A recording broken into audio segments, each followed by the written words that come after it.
Live from the BiffNet Studios World Headquarters in Spring, Texas, it's Barry on Deck, hosted by former ESPN Houston radio host and stand-up comedian Barry Laminack, starring Oliver the Cat. Written by Barry Laminack, produced by Barry Laminack, directed by, you guessed it, Barry Laminack, featuring sports, entertainment, special guests, film sessions, and some drinking. Okay, a lot of drinking. Viewer discretion is advised. And now, here's your host, Barry Laminack. What's up, you damn dirty deckheads? Welcome to Barry on Deck. I am your host, Barry Laminack. Thank you guys for being here. Today is Thursday, November 3rd, 2022, and this is episode number 571 of Barry on Deck. Just when I'm getting the hang of 2022, it's almost to 2023. I'm not going to lie to you folks. I'm not going to lie. I'll be glad when this fucking year is over with. Oh my God.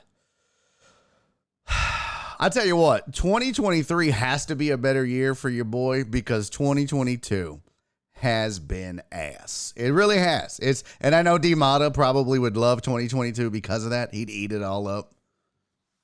I'm ready for this year to be over with. I'm not gonna lie. Fuck this whole year as a staff, record label, and as a crew. Okay? Sick of it. We'll get into it. I'll discuss, but we have an absolute jam-packed show today. All right? We have a ton to discuss. We got to talk about the World Series last night. Did anything happen? Was there anything special? Did anything happen? Oh, you know what it was? Oh, I remember now. Yeah, there was a lot of things happening. I don't know. So we're going to get to it. We'll talk World Series. Interestingly enough, Andrew Clay from the big Phillies fan that joined me yesterday, my buddy, won't be joining us today. He's busy. I was like, hey, the deckheads want you back. They think you're a good luck charm. We'll discuss. I do have my good luck charm, Dez from Apollo Media, joining me. ApolloHOU.com is the website. Dez in Cancun at a wedding. Still going to join the program because that's how dedicated Dez is to me and to you guys and to the Astros faithful, which a lot of them are here. So, is Andrew in? Did I see Andrew Clay? Did he pop in? Did I see it? Let me see. Did I see it? Did he say anything? Is he here? Because I saw House reference him. So I wasn't sure if maybe he had said something or showed up or what. Mr. Clay, UMF. Dude, it was hilarious. We're going to get into the particulars of it when we talk about the World Series. So, yeah, we'll get to that. But we've got to talk about the World Series. Game 5 tonight. Noah Syndergaard versus Justin Verlander. I just realized I didn't finish my slide. I just realized I didn't fix any pictures on the, what's it called? On the damn it. See, this is why oh my God. Get a life, Laminack. I didn't put any pictures I have the wrong pictures on. Yeah, I've got 2 right and 2 wrong. First of all, that's not Luka Doncic. So, oh no, I did get them right. Shit, why did I delete that? I guess I did replace them right. I was just in there thinking, oh snap, Daddy forgot to put the pictures on I didn't. I got it right, guys. I got it right. All right, so we got headlines to discuss. We've got week 9 of the NFL that we need to get into. We'll do the Laminator 5000, see how we did last week, talk about some games, look at the schedule. Last week's schedule was bad. I think they said there was one team one game that had 2 teams with winning records facing each other. That's how bad last week's schedule was. So hopefully we'll have a better schedule. I haven't really looked at it. I haven't had time, but we'll look at it together. We'll look at the college football playoff picture. That happened on Tuesday. We didn't get a chance to get to it yesterday, so we'll try to carve out some time to talk about it. I got a pretty cool little thing. As you know, in 2024, they're talking about potentially having a 12-team playoff. I think it's actually been approved, if I'm not mistaken, that the model that they've made. So we'll look at what would the playoff picture look like. And The Athletic did this, so I can't take credit for it. But what would the playoff picture look like if we were already in 2024? What would those 12 teams look like in the bracket? And I think you'll find it kind of interesting, and you'll be like, oh, that's different. So we'll do that. Let me pull my monitor a little closer here. Steve-O, thank you for the 10 bits, buddy. All right, so we'll do that. We'll talk World Series. We've got a crap ton, an absolute Philly fan base ton of stuff to get to. Yeah, so a ton. Now, I've got some updates for you. Oh, and it may be a film sesh or two. I have one film session for sure, but then I just have one video. Because if you guys remember at the start of the show, when it first went on air way back in May of 2020 and in the few months that followed, we watched a lot of videos together, and it was just random. Like, film session evolved into me just breaking down fight videos. But initially, we just watched random videos that I found funny, like that's how we got sitting on the corner doing dope. We got the slow down Pee-wee and the chick that yelled wear your mask or some shit. We had a bunch of cool videos that we watched. I have one that kind of harkens back to the days of us just hanging out and watching funny videos on the internet together. So we'll do one of those if we have time. If not, this is not time sensitive, so we can get to it on Monday or next week. But I do have a film session that is a little more relevant because it happened in Philly, I believe, last night. So we'll try to get to that as well. So I shout out to my boy P-Ran Dizzle for that. So we have headlines. We can even talk NBA. Kyrie Irving is not making friends, and we can discuss that. There's some surprises in the standings. Like I said, week 9. We haven't even talked XFL, the new teams and logos.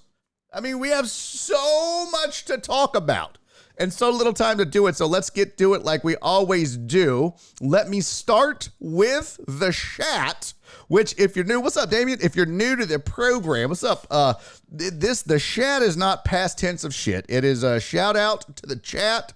And here we go. I see Jared Taylor is in. So this isn't like back to the beginning because obviously, I mean, hell, we didn't even start till 2:12.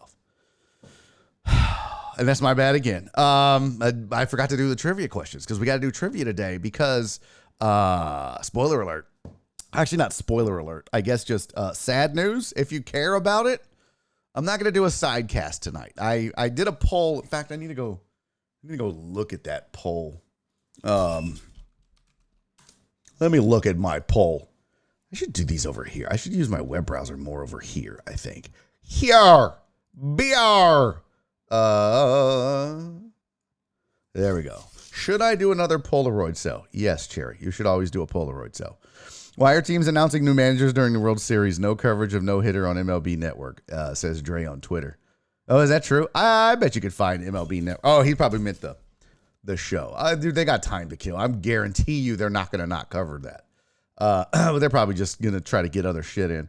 Where did my poll go? Here we go. I ran a poll on Barry on Deck Twitter. If you're curious, that's at Barry on Deck on the tweetars. I was active last night. I'll tell you that much. I was busy. You best believe I was talking shit and getting lit. Oh my God. But not as litty as the deckheads were getting with Andrew Clay, who joined me yesterday from Philly. To talk about Philly sports and the Phillies and Red October and all that shit. It was a lot of fun. Y'all hated him, even though he's a friend of the show, even though he's been on the show before when he went viral with his MS Pate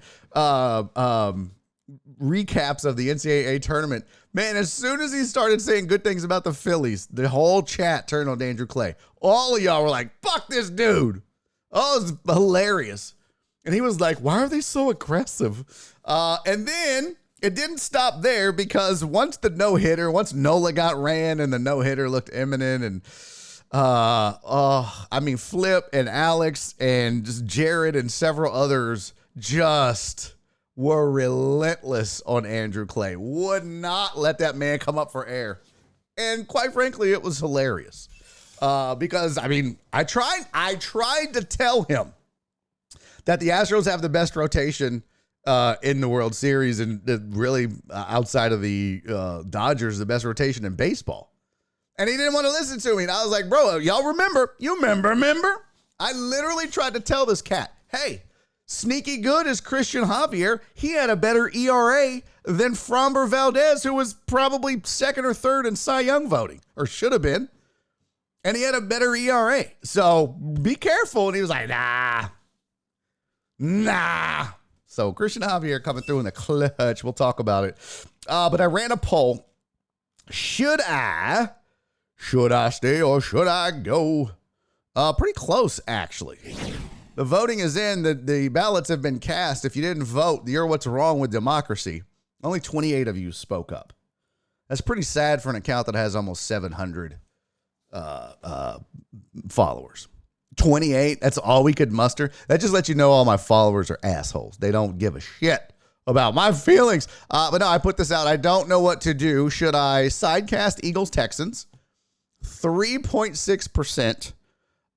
Should I sidecast the World Series? 42%. And should I just not stream and be a fan?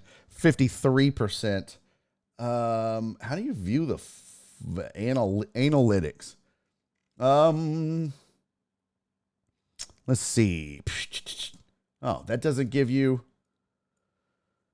I was looking for like how many votes each one was. But yeah, so I let the people decide. I'm not going to stream tonight. I'm not going to sidecast the football game, and I'm not going to sidecast the World Series. I'm just going to make some delicious foods that I probably shouldn't eat and watch the World Series as a fan. Tomorrow, I'll record the game tonight and watch the Eagles-Texans game tomorrow so we can talk about it on Monday, but I'm not going to do it. Now, I say that to say this. I don't know why I don't like people that use that phrase, but I just did, so I hate me. I say that to say this. That's long-winded motherfuckers are the ones that say that use that phrase. Just like people that are terrible at telling a story. If someone hits you with the long story short, it's too late, fam. They've probably already talked your ear off, and you don't give a shit about the short version now because they've given you the long. That's what long story short really means, is I wanted to bore you with all the details you did not want in regards to this story and or matter. And then I'm going to talk some more and summarize it just because I have an ego and like to hear myself talk. I felt very narrative-ish. Okay. I can't stand when motherfuckers hit you with that. Long story short, no, bitch, it's too late. If you want to do that, just hit me with that yada yada. See, that's what I'm saying, fam. Like, you ain't got to be the best storyteller. I like a story with a yada yada. You know why? Because that's just a fast forward.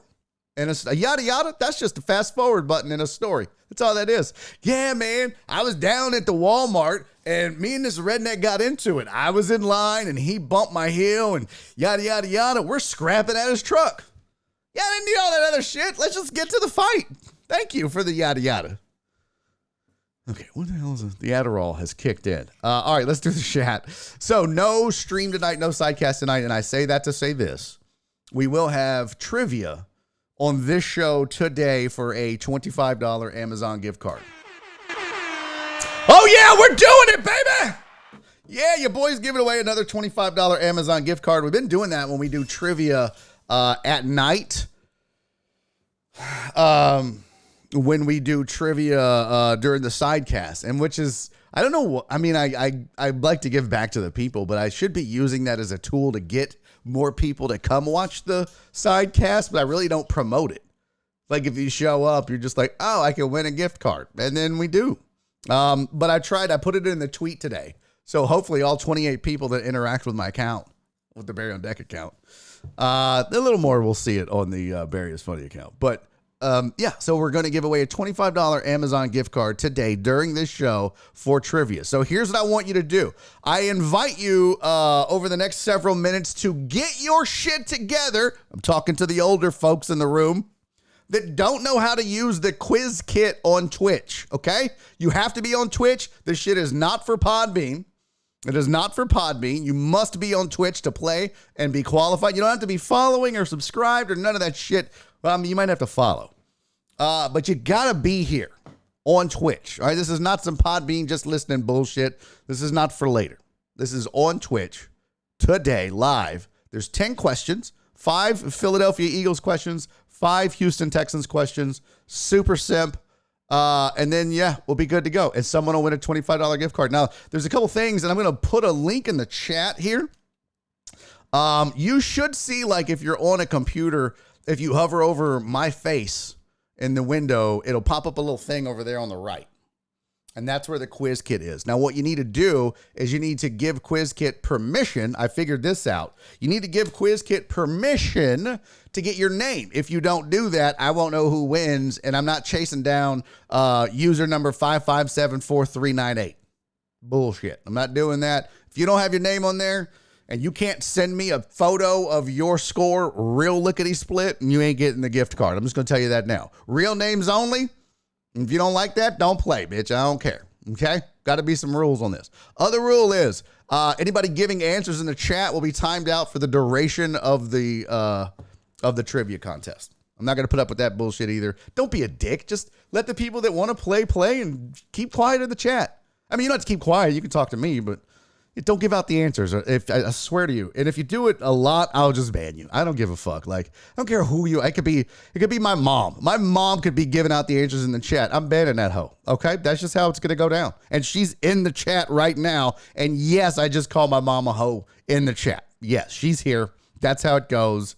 See, I know a lot of people are like, oh man, he just only calls certain people bitches and hoes and no, we're all bitches and hoes. Me, y'all, her. Everybody, okay? No one's excluded. Okay, so let's get to the chat, and then we'll do trivia. And I don't know what time. I might do it early. I might do it in the middle of the show. I might do it late. I don't know. Got to keep you guessing, right? Also, Dez from Apollo Media at 3:15. So there's the schedule. All right, what's up to Jared Taylor and John Dory? Those are the first 2 names I see in the chat. Potch is here. My sweet, sweet Donna. Happy Thankful Thursday to you, baby girl. Alex Villanueva is in the building. Stream Elements showed up. Fuck that bot. AJB, Aaron J. Bryant, Super Falcons fans in the building. He said, what's up, deckheads? With the Lamb Bomb. D-Mata. Speaking of eating ass, what's up, homie? He's like, nobody was talking about that. What's up, Mr. Reyes, Mr. 1%? Who else is there? Uriel Villanueva. The Villanueva boys. Alex and Uriel, no relation. Jenny's mom is here. Hello, mother. And by the way, can we stop? Round of applause for Jenny's mom for doing the due diligence and getting the trivia questions to me for today. Sadly, we're not doing a show tonight, or we would have had all 20 questions. And had I done my show prep earlier, we would have had 20 questions because she took the time to go find 5 Philadelphia Eagles questions, 5 Houston Texans questions, 5 questions about Texans, and 5 questions about Eagles. And we were going to do all 20, but I just was like, fuck it, we don't have time. I didn't start adding them until 1:58. So if you're wondering why the show didn't start till 2:12, it's so you guys could have trivia and win a $25 gift card. That's why. So don't at me, hoes, at your granny. I don't give a shit, okay? But applause and shout out to Jenny's mom for getting it done, and to VB for the idea to task my wonderful, amazing mother with it. I didn't find them. I made them up. Oh, we're fucked. Oh my God, we're screwed. We are so screwed. They're all going to be wrong. Who else here? Crystal's here. What's up, girl? House is in the building. What's up, Rev House? And DJ Maddie, happy National Housewife Sandwich and Men Make Dinner Day. I mean, I'm making dinner anyways. I'm kind of the bitch in this house. That's just how that goes, okay? Nora wears the pants in this house, and I'm the house hoe. That's what it is. Who else? Mother, please don't tell Chris Reyes he's a saint. I'm going to throw up in my mouth reading that in the chat. What's up, One Deep? Happy Stroh's comeback day. Gotta love it. Rudy Rod. Sanitize, wash hands, social distance. Hey, speaking of Flip giving Andrew Clay shit on the interwebs, there he is right there. He had receipts. He was ready. He was ready with clips from the show. It was hilarious. Who else there? Jared Taylor. What's up, man? 213 beer and bourbon. Let's fucking go. Also, kiss my ass for the 213. Very accurate today, though. What's up, VB? Orange November. Ah! Isn't that funny that they tried to be like, hunt for Red October, Red October. Oh, that's a thing. Too bad half the games in the World Series are played in November. Philly, you are so dumb. Hey, I got a good idea. Let's come up with a slogan with a play on words. It'll be Red October. Cool. How many games of the World Series are in October? What, 2? How many games did they play in October? Let's look it up. And I know you're going to tell me, well, I mean, October's the playoffs. I don't give a shit. You should have planned ahead because now you look like a moron because your one viral hashtag is Red October and it's November 3. Idiots. Big, dumb idiots. What in the wide world? Here we go. Wind it up. All right. Game 1 was... Oh, shit. It doesn't even have it on here. Kiss My Grits, October 28. That was game 1. 28 and 29 was game 1 and 2. Game 3 was postponed, and that would have been Halloweeny, right? Yeah, because then we all watched Monday Night Football. Yeah. So 2 games were played in October, and as many as 5 could be played in November. Oh, snizzap! Oh, snizzap! Look at here, ladies and gentlemen. Please, won't you please help me in welcoming in? Heck yeah! Hey, Kyle, you sexy bitch. Thank you for the resub too, buddy. Shout out to all the Kingsmen coming over on the show. Kyle King, my friend, my buddy, my pal. First of all, thank you for the texts behind the scenes. And also thank you for the raid, homie. I appreciate you being in and being a part of the show. Now, Potch, I can tell Potch has not read the moderator stuff that I posted on the Discord because we're not using the Bang shout out anymore. We're using the official Twitch shout out, which does things a little bit different, doesn't it? You type in /shout out, and then you do the Kyle King show. I'm just saying, you got to pay attention, Potch. You're a really good moderator, but boy, you're derelict of your duties on that one. If it wasn't in general, I didn't read it. Damn it, CC, I can't have that. You gotta get outside of general sometimes. And I think I tagged y'all. I tagged you on it, and it was in the show Discord. So, God damn it, VB. All right, well, Kyle King, buddy, what y'all talk about, man? What y'all do? How was the show? How was the stream? Let me get to my Chizat window. Did you tag me? Yes, bitch, I tagged you. Look, no one knew about it because y'all are all unreading hoes. Okay, Kyle, I hope you had a good stream, buddy. Is Kyle even here? Is Kyle in the chat? I don't see him responding, and that's okay. But it's weird. Oh, there you go. There you go. Talked about how Philly sports media is embarrassing the fuck out of our city. Philly sports media is embarrassing our city? How so? I need to know this, Kyle. I need to know this. I'm interested. VB said Pookie for mod. No. That's I feel like it's quite the contrary. They had that one Yahoo on Fox that was like, man, I'm telling you, I was in. Oh, I'm on VMix. I don't have fucking guest star. I was in the building and it was very subdued. It felt like a regular season game. It felt like there was just no energy. Really, Fox News moron in Philly. How was the energy from the swath, the thousands of faithful Philly fans that left before the game was over because the no was going on? Huh? How about those raggedy bitches? In fact, let's go pull it up so that you guys know I'm not just making shit up. Where's my profile at? Profile. Burned it. Let's see. Did I do it under Barry is Funny or Barry on Deck? I can't remember. Every time I pull up my Twitter, I got to see Holly's titties. Every time. She's just, God damn it, Holly. Put on, I need you to wear like a cloak or something, okay? Jeez. Oh, here we go. Look at this. Look at here. You look at it. We're not banning truck driver Pookie. Barry on Deck, where did you post this? I don't see it. It was on the Discord. Let's see. I'll find it later. I'm not going to stop the show right now, but remind me, and I'll re-tag you guys on it on the Discord. Nah, it ain't that they're better. It's that they are actually live. Oh, no reason why I should be driving around on a Saturday with Game 2 happening that night, and none of the 3 sports stations are. Oh, well done. Well done indeed, my friend. That is a solid-ass take, Kyle King. That is a solid ass take. So if you guys that didn't tune into the Kyle King show, I implore you, nay, I beg of you, if you're looking for something solid to do in the mornings before this show starts, give it a gander, give it a go. The Kyle King show, a lot of fun. He talks sports. He has fun. He's entertaining. He's hilarious. He'll play some video games.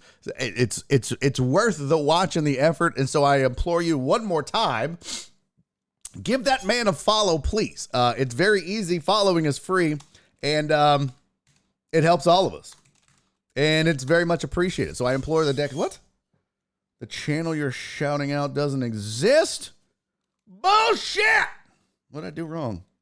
Shout out the Kyle King show. There we go. Really big show. Yeah, go give him a follow. It's free. Why wouldn't you? Why wouldn't you? Okay? So go follow Kyle King. Kyle, thank you for the raid. Welcome to the Kingsman. I hope everybody's good. If you're new, my name is Barry Laminack. This is Barry on Deck. I do this shit every day, Monday through Thursday, 2 to 5 p.m., 2-ish to 5 p.m. Okay. Calm down, deckheads. 2:13. Shut up. We have company. All right. Don't embarrass me in front of the guests. But yeah, we start at 2 o'clock. We go until 5, and we have a great time. We talk sports. We bullshit.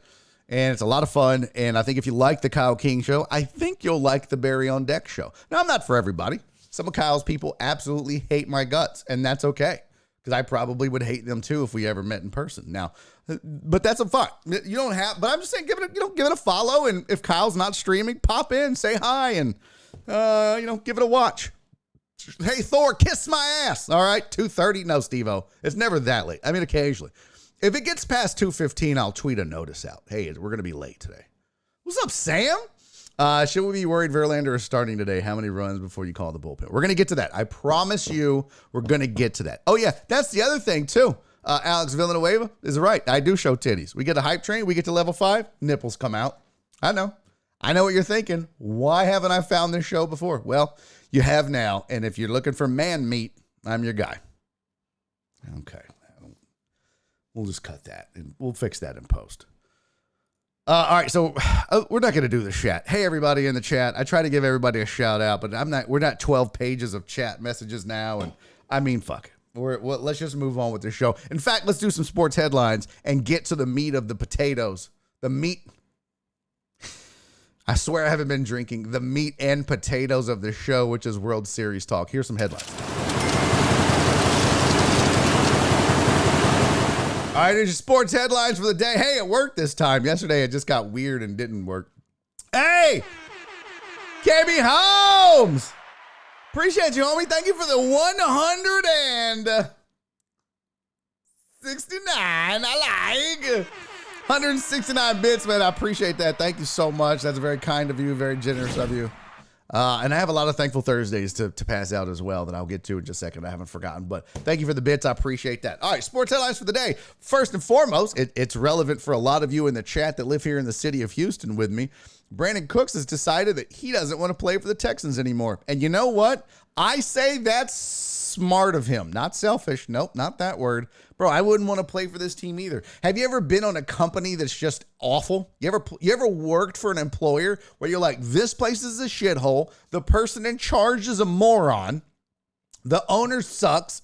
The guy managing everything, the manager's an idiot. His star person is whack. I mean, they got this new hire and he's got some promise, but he's a rookie or a new hire. And it's a shithole. And I don't want to work here no more. That's what Brandon Cooks is, except football. We've all been there. I'm not gonna hate on that dude. Thor! Thank you, buddy. Thank you for the 69. I like 169 bits, man. Thank you. I appreciate that. I did that all wrong. I fucked that up. Terrence said, yeah, I still work there. Yeah, so does Brandon Cooks, but you could just not show up. Look, Cisco Winus Punk Rock went. Bro, I worked for Kroger. I shouldn't have said their name. Now I'm never going to get a sponsorship opportunity. Yo, Potch! Thank you for the 69. I like 69 bits, baby. And the hype train just started. Steve-O! Holy shit, homie. Thank you for the 500 bits and getting this hype train going. Man, I don't deserve you. I swear to God. I swear.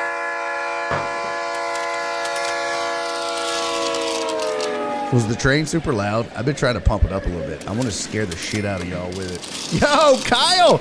Thank you. Okay. You know what? Thank you for the 69. I like. Are you guys really trying to see my titties right now? Is that what this is? Is that what this is? BB Dubs, thank you for the 200 bits. Hey, Treetop Fox, what's up, homie? Thank you for the 69. I like. Okay, you guys are going to wear that out. Oh my God, what is happening right now? You guys are wearing it out. I can't even keep up. Joel, thank you for the 69. I like. Why did it freeze? Why did it freeze? That was weird. Don't freeze. I got too fat of a neck to freeze on that. Terrence, thank you for the 25 bits, buddy. Kyle with another 69. I like. Steve-O with another 500. Holy shit. Jared with 200 bits. Treetop Fox with the 69. Okay, I'm exhausted. Oh my God. Hey, fuck you, McLovin. McLovin said, no, Barry, please. We don't want to see those saggy tits out. Bitch, think about me. I got to see them every day when I shower. Hey, Nasty Nate, thank you for the 100 bits, buddy. Uriel Villanueva, thank you for the 68. I owe you one. Appreciate you, my friend. Ivan, holy shit. Ivan with the 1,000 biddies, man. Thank you. Oh my God, you guys, stop this. I know what you're doing. I do not want to get naked on a Thursday. I mean, I do a little bit. It's kind of hot in here. You guys are fucking insane, chat. Insane, I tell you. What is happening? Oh my God. Oh, I'm going to have to show my titties, aren't I? God damn it. Fuck. Ivan, thank you for the 1,000. Jared just gifted a sub to Treetop Fox. What's happening with the buttons? Thank you for the gifted sub, Jared. I appreciate that. KB Holmes with 21 bits. Thank you, my friend. Destiny. What's up, Destiny Ann? Good to see you again, sweetie. She chimed in with 300 biddies. Treetop Fox with another 69. I like. I need to make that closer. I just need to get right there. Like if I already zoom in and then do it. Oh yeah, I'm about to freak the fuck out now. All right, Steve-O with the 500 bits. Thank you, homie. Steve-O, you're killing it, fam. I got a special shout out for Steve-O here in just a second. Jared Taylor, thank you for the 300 bits as well, my friend. What are y'all doing? Thor with 100 bits. What's happening? My buttons are, y'all broke my buttons. Treetop Fox said biddies for titties. No, listen, it's not Titty Thursday, Kyle. Nobody wants, no, trust me, no one wants that. Thor, thank you for the 100 bits. Alan Denton, thank you for the 200 bits. And Terrence with the shoe check. All right, look, so I got on my, where is it? I got on my Richard Pryor shirt. That's my Richard Pryor shirt. I love this shirt. I've been wanting this shirt forever. So, because I'm wearing my, y'all know I match. Y'all know I got to be match. Shut up, crowd. Y'all know I got to be match with my clothes, with my attire, especially my shoes and shirts. So, black and red and white shirt. Called for these Jordans in particular. I think I wore these last week as well with a black and red and white shirt. Earlier in the week, I wore my Ali shirt, but I just wore my, and it was black and red and white, but I wore my Air Max. So, yeah, I'm rocking the old school J's, which at first I really didn't like these because I never liked that little flame looking thing, but they've grown on me. And they're super comfy. These are one of the most comfortable Jordans out there. No lie. That's a fact. So there's your shoe check, Terrence. Thank you for doing that. Thank you for being here and acquiring enough petty cash to do a shoe check. I appreciate that. Oh, snap. Hey, Steve-O, thank you for the 500 bits, my friend. I appreciate that. Treetop Fox, thank you for the 69. I like. See, that was creepy, right? That was way too close. Imagine if I did this. Imagine if I'm here when it happened. I'm going to do it. It's going to be weird. It's going to be creepy. Holy shit, we are level 4 of the hype train. We are 18% into level 4, which means we are 82% from Titty Town. This train, next stop, Titty Town. And I'm gonna tell you right now, I'm not really. Hey, Steve-O! Steve-O! Thank you for the 69 like. Okay, that's super creepy. That is super creepy. Holy shit. I just saw it on my screen. We'll never do that again. Let's zoom back out. I do not have the face for that kind of close-up. I am not a cover girl model. That is for damn sure. Potch! Thank you for the 69 I like. I'm not doing this anymore. That was just a random thing I did. I'm not doing that for the rest of the... Oh, motherfucker. I'm not like starting Monday. I'm not doing the Zoom thing. Again. I'll do the voice, but I'm not doing the Zoom thing. I'm gonna wear that button now. Potch said no. I want the close up. All right, fine. Here, Potch, you ready? Thank you for the 69. I like. I should like say it with my eyes, where you just don't even say 69. I like. I can't do it. Oh, that is so stupid. All right. This is a crazy show. This is a Friday for me. Jared Taylor, you raggedy bitch. I love you to death, man. You guys can blame Jared for this, but Jared Taylor just gave out 5 gifted subs to the community. Who got them, Jared? Who got them? Let's see. Thank you, by the way, for your generosity. Well, actually, it's Lance with 2 N's. Penguin Killer 62. Well, that's not nice because Penguin Katie is here. Sam Rubio got a sub. Appreciate that. Daddy Don Gaming got a sub. And McLovin 420 got a sub. Look at that, McLovin. Somebody pitched in and gave you a subby sub. Look at that. God damn it. Fuck. Hey, Alan Denson, thank you for the 200 bits. Steve-O, thank you for the 69 I like. And John Dory just re-upped for 8 months. Oh, snap. Yo, KB Holmes, thank you for the 500 bits. My God, what is happening? All right, you guys got it. We're at 67% of a level 5 hype train. Y'all know I can't show titties without a little liquid courage. Oh, I also got to wear the actual fucking conductor hat because we hit level 5. So not only do I have to show titties, I'm going to try to put this. Oh, my God. Oh, that's so tight. Oh, that's so tight. Oh, my God. Yeah, there we go. Look at that. Steve-O. Thank you for the 500 bits, homie. Oh, my God. Oh, my God. All right.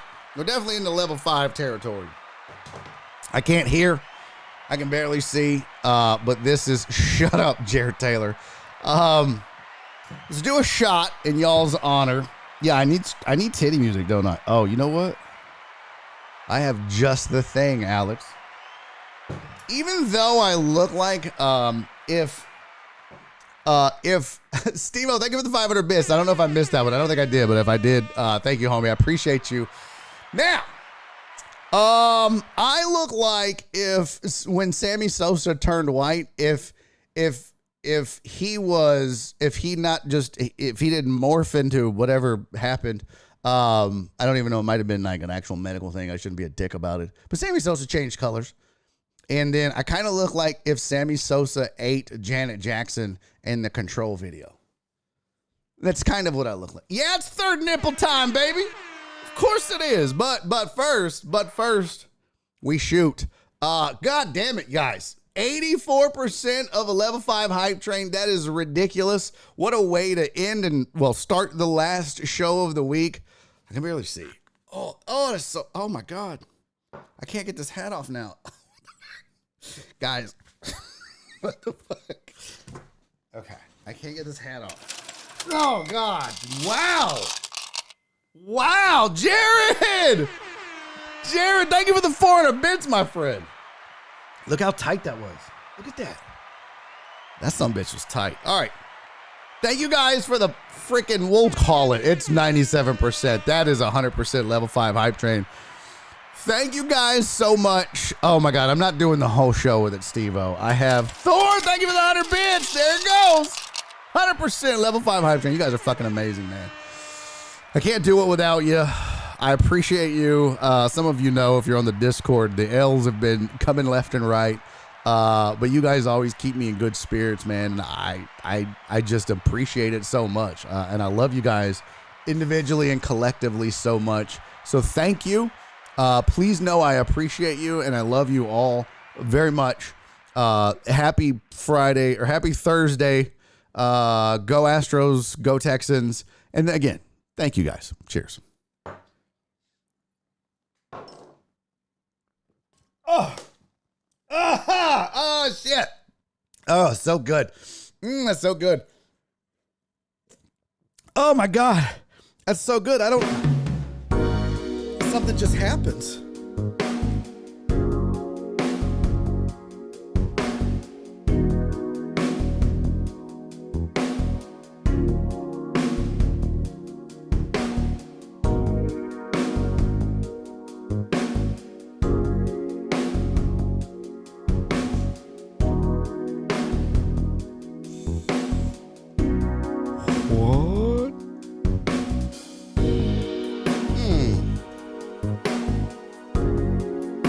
That's not the nipple, by the way. The nipple is like right. It's so small. It's so tiny. I hear that a lot too. No, but like, and then I got that. That's not a titty. That's just a mole. I should have that looked at. Christopher Mina said, "What's going on?" Nothing but the rent, baby boy. Bam! Titty time. All right. Treetop, it's not a Botham situation, okay? That is not a Botham. Christopher Mina said, never mind. What's going on? Level 5 hype train, bitch. That's what. You know how it goes. Small nipples greater than dinner plate nipples. Eraser, just my opinion. Okay. I get that. Oh, you want both of them. Oh.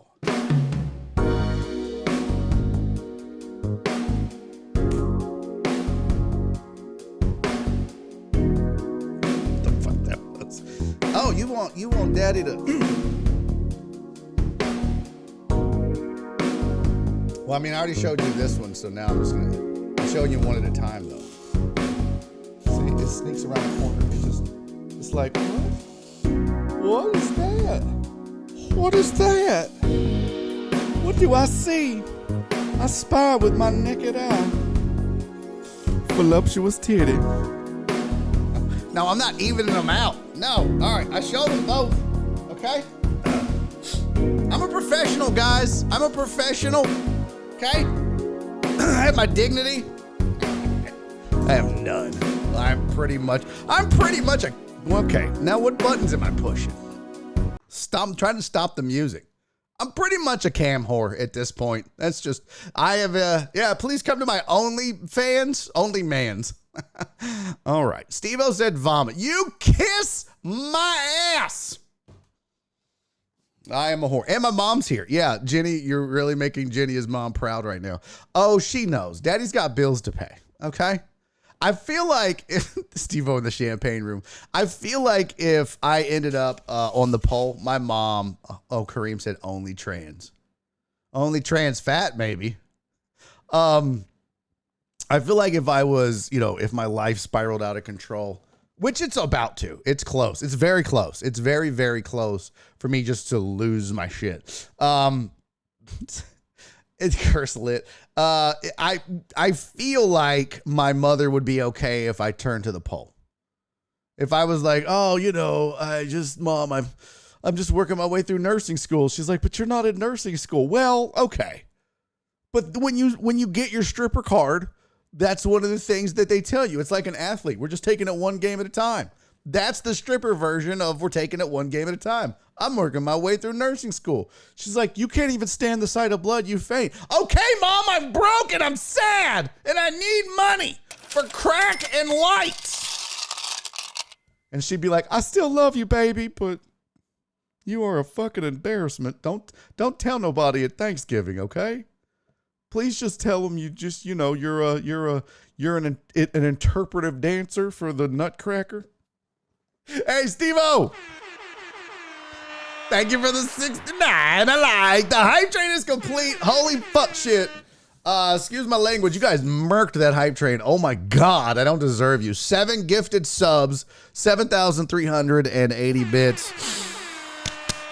It was worth it for me. I don't know if I need a cigarette. I don't know how you guys feel, but that's badass, man. Thank you guys so much. I really appreciate that. That's something, as a streamer, you guys have no idea how cool that is to see a community and a group of people kind of rally around you and do something like that and just, support you when you're doing this. It's pretty dope. So individually and collectively, again, I appreciate you guys. Benji, what's up, fam? Yeah, you missed it, Benji.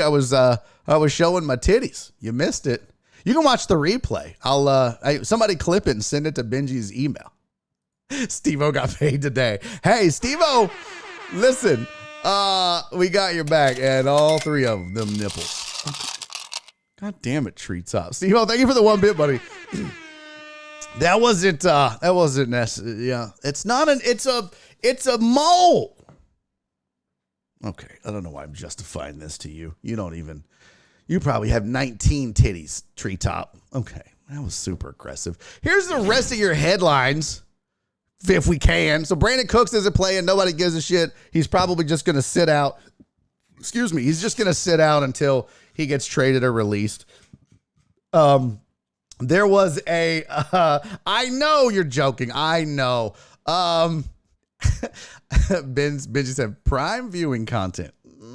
Not if you want to keep your lunch down. Let's be honest. But the thing is that I was reading that the Texans actually were close to a deal with the Cowboys. Cowboys were looking to add Brandon Cooks, and he was geeked up to play for Dak Prescott in that offense.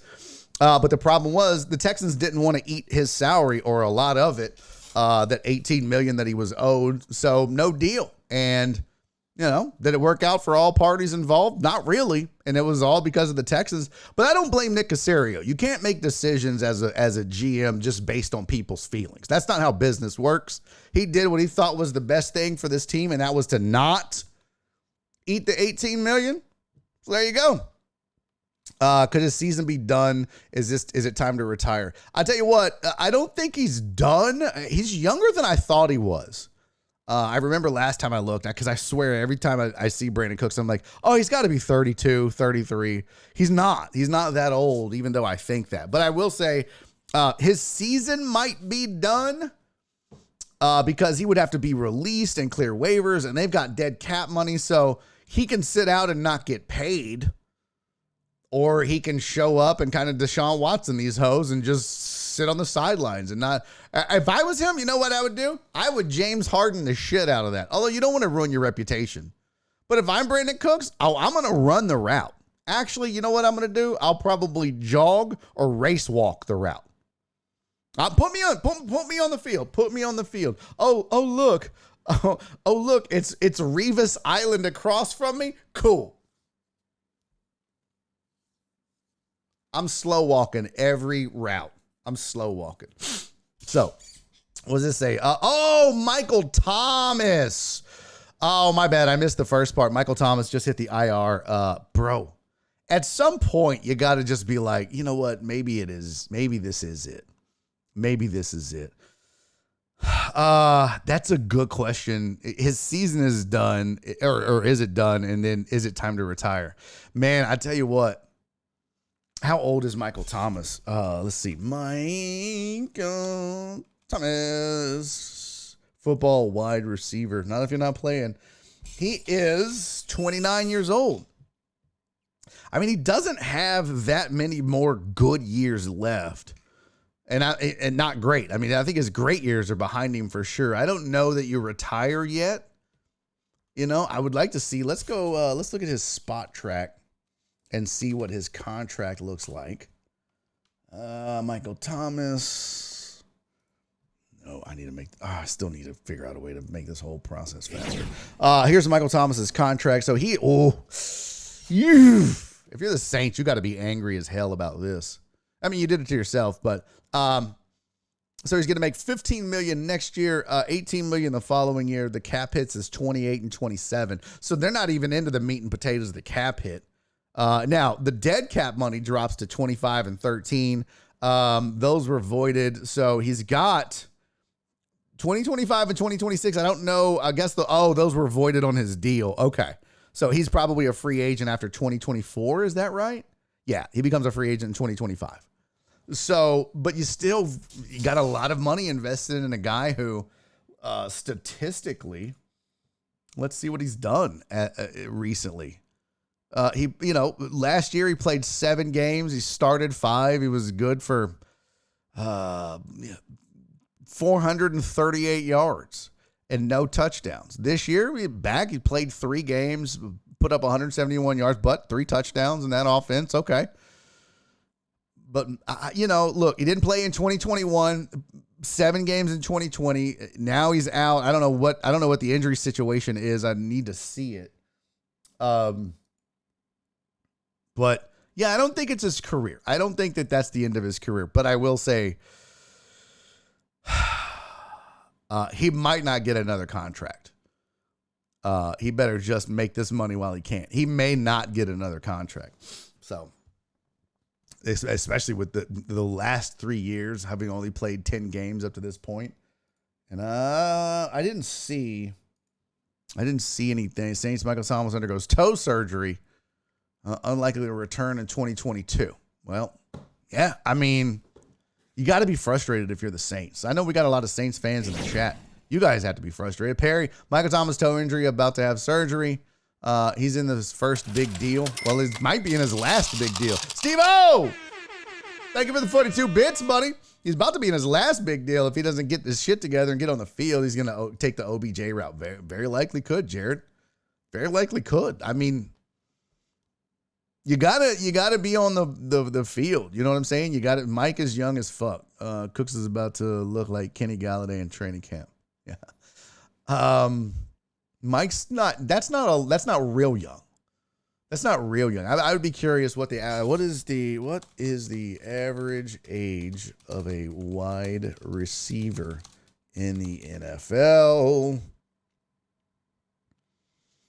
At what age do wide receivers decline? NFL age curves by position. That's for all you fantasy dorks. Yeah, here's one. Defining a peak season. The peak age for an NFL wide receiver. The article explores. Okay, just give me the number. I don't give a shit about that. Redefining a peak season. Oh my God, what is the number, asshole? Comparison threshold, an incredible 82%. Land within ages 23 to 30. It says with each increase in PPR points, the average age dropped. Oh my God. Just give me the number. I hate people so much. Why? It's like anytime you want to pull up a receipt on the internet, or a recipe on the internet. Good luck. You got to wade through 8,000 fucking ads, paragraphs of bullshit. Just give me the fucking recipe. Just give me the ingredients and how to make it. I don't give a shit about any of this. People just have to convolute everything. It's just, oh my God, it's so annoying. I hate the internet. Oh, I hate it so much. But Barry, that's how you get your job done. I don't care. It drives me insane. The number is 30, to be honest, in general for NFL players. Well, which is weird because in baseball, I know it's 28. I remember because I used to draft outfielders, 5-tool outfield players, and when they were 28, they would just ball out of control. And that was back in the Manny Ramirez, Raul Mondesi, Tim Salmon days. But boy, when they hit 28, that's usually in a baseball player, that's their peak year. So I think 30 might be a little old for a wide receiver. Let me Google it a different way here. What is the Average. Oh, you're saying 30 is the average, not the peak. Okay, that might be true. Peak is 28. What's the average age of an NFL wide receiver 2022? For elite top 3 wide receiver production, the average age was 26. And 63% of qualifiers were between 25 and 29. So once you get past that, I think it starts to decline pretty quickly. At what age do receivers decline? Receivers are in their prime from 25 to 32. That's 24 to 30. So, I mean, everybody's got their own way that they do the shit. So, he's right there where, you know what? He's probably kind of at the apex and could go downhill from here. So, all right, let's get through these headlines because Apollo Dez from ApolloHOU.com is going to be joining me to talk World Series in just a second at 3:15-ish. He's in Cancun. We'll cut him some slack, and we'll see how his reception goes. I'd be curious if that's going to go well. Don't forget also, folks, we are playing trivia since I'm not sidecasting the Eagles-Texans game. And since I'm not sidecasting the World Series, I'm not doing any shows tonight. We hate you too. What? What? Oh. So we're going to do trivia for a $25 Amazon gift card. I probably should have like something on the screen. It's like, you can win, which people, when they tune in, and be like, oh shit, we need to stay. But again, I'm terrible at this. So stick around for that. I don't know exactly when that'll occur. It might be right after Dez. It might be the 4 o'clock hour. It might be right before the show ends. But I will give away a $25 Amazon gift card during a trivia contest today. And then it will be on everything Philadelphia Eagles and Houston Texans. So stick around for that. Last couple of headlines, and then I'm going to be joined by my boy Dez, who is living that good life in Cancun, Mexico. Last couple, though, here. Luka Doncic, first player since Wilt Chamberlain to have 7 30-point games to open a season. I feel like, and tell me if I'm crazy, I bet Dez has an opinion on this. I feel like, in a way, Luka Doncic is the Mike Trout of the NBA.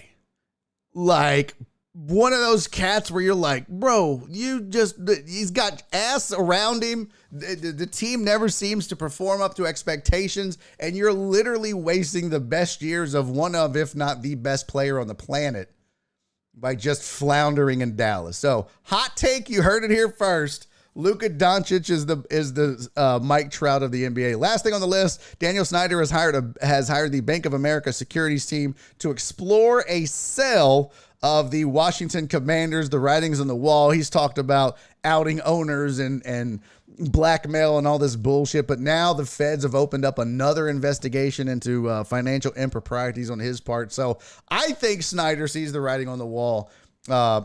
Especially that wall that he had a peephole drilled in so he could spy on the cheerleaders. All right, that wasn't fair. It is time once again for my boy.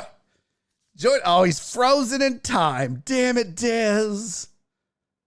It froze right when I went to go to him. Probably Bezos buys the Commanders. You think? Yeah, I can see that. Or Elon Musk. Well, no, he just wasted $40 billion buying Twitter, so. Christopher Mina said Tulum greater than Cancun. Oh, I don't know about that. Dez, you good? You good? Oh, this is spotty at best. Here we go. All right, let's try it. Let's get Dez on the line. Joining me all the way live from Cancun, Mexico. Oh my God, Is it choppy? That's spotty. It's choppy, huh? You look good. Is it choppy? No, not at all. Okay, we're good. We're good right, then, let's homie. Are you watching the game there in Cancun? Are you able to catch these games? We are. We look. So fall weddings should be abolished. Yes. That's why we're here. But yeah, we've been able to watch the games. There's one Philly fan that was giving some of our boys some heat, and then the rest of the wedding party showed up the next day, and there was 80 of us last night at the bar, and that guy was quiet. Oh yeah, I bet. Quiet as the bats. Yeah. Bro, did you see that coming? I will say this. You have been a pretty staunch Javier supporter and have pumped that dude up for most of the season. And he's done this before, right? I mean, the Yankees combined no-no was his as well. Wasn't that right? Wasn't he the opener for the Yankees no-no as well? Yeah, he was. Yeah. So this is nothing new. I mean, did you expect that after what happened to Lance McCullers? I didn't expect a no-hitter, but I expect some damn good results. That invisible fastball, high velocity, high spin fastball is just different. And no one, I think in 2026, people will be talking about that being an everyday fastball, and he was the pioneer of it. Really? Yeah, I just think it's filthy. And I thought it was going to be an opportunity for him to showcase that, and it was. And now he has an opportunity. I think he's going to be the bridge guy if there's a game 7 as well. So the guy's just filthy. I'm so proud of him. Like, he's so good. He's been so great for us. And to throw a no-hitter in a World Series, like, that's just so dumb to say out loud. It's amazing. And I tell you what, I had a Philly guy on yesterday kind of doing what you do. He joined me, but he's from a Phillies perspective. And is it shot time? Did any tickets come out? Oh, there's a lot of shots going on. There's a lot of shots going on. And you're over here working. We love you, Dez. I just want to say, man, we love you. But yeah, we talked about it. And I said, look, we were arguing about rotation, and he disagreed that the Astros had the better rotation. I was like, bro, you don't even know, because Javier, everybody sleeps on this cat. He had a better ERA than Fromber. Like, this dude was really at second lowest ERA amongst starters, mainstay starters in the rotation anyways. And Fromber should have been 2 or 3 on the Cy Young voting. So this is a damn good rotation, and I was glad to see that coming out party for Javier. My one big beef, Dez, with Javier, and correct me if I'm wrong, I did a little bit of research for it, but I would like to see him manage pitching better and get deeper into ball games. That's the one thing I don't think he does right now that's holding him back from being elite. Am I wrong? If I'm wrong, tell me. No, I think you're right. I think when you're a high strikeout pitcher and you're just –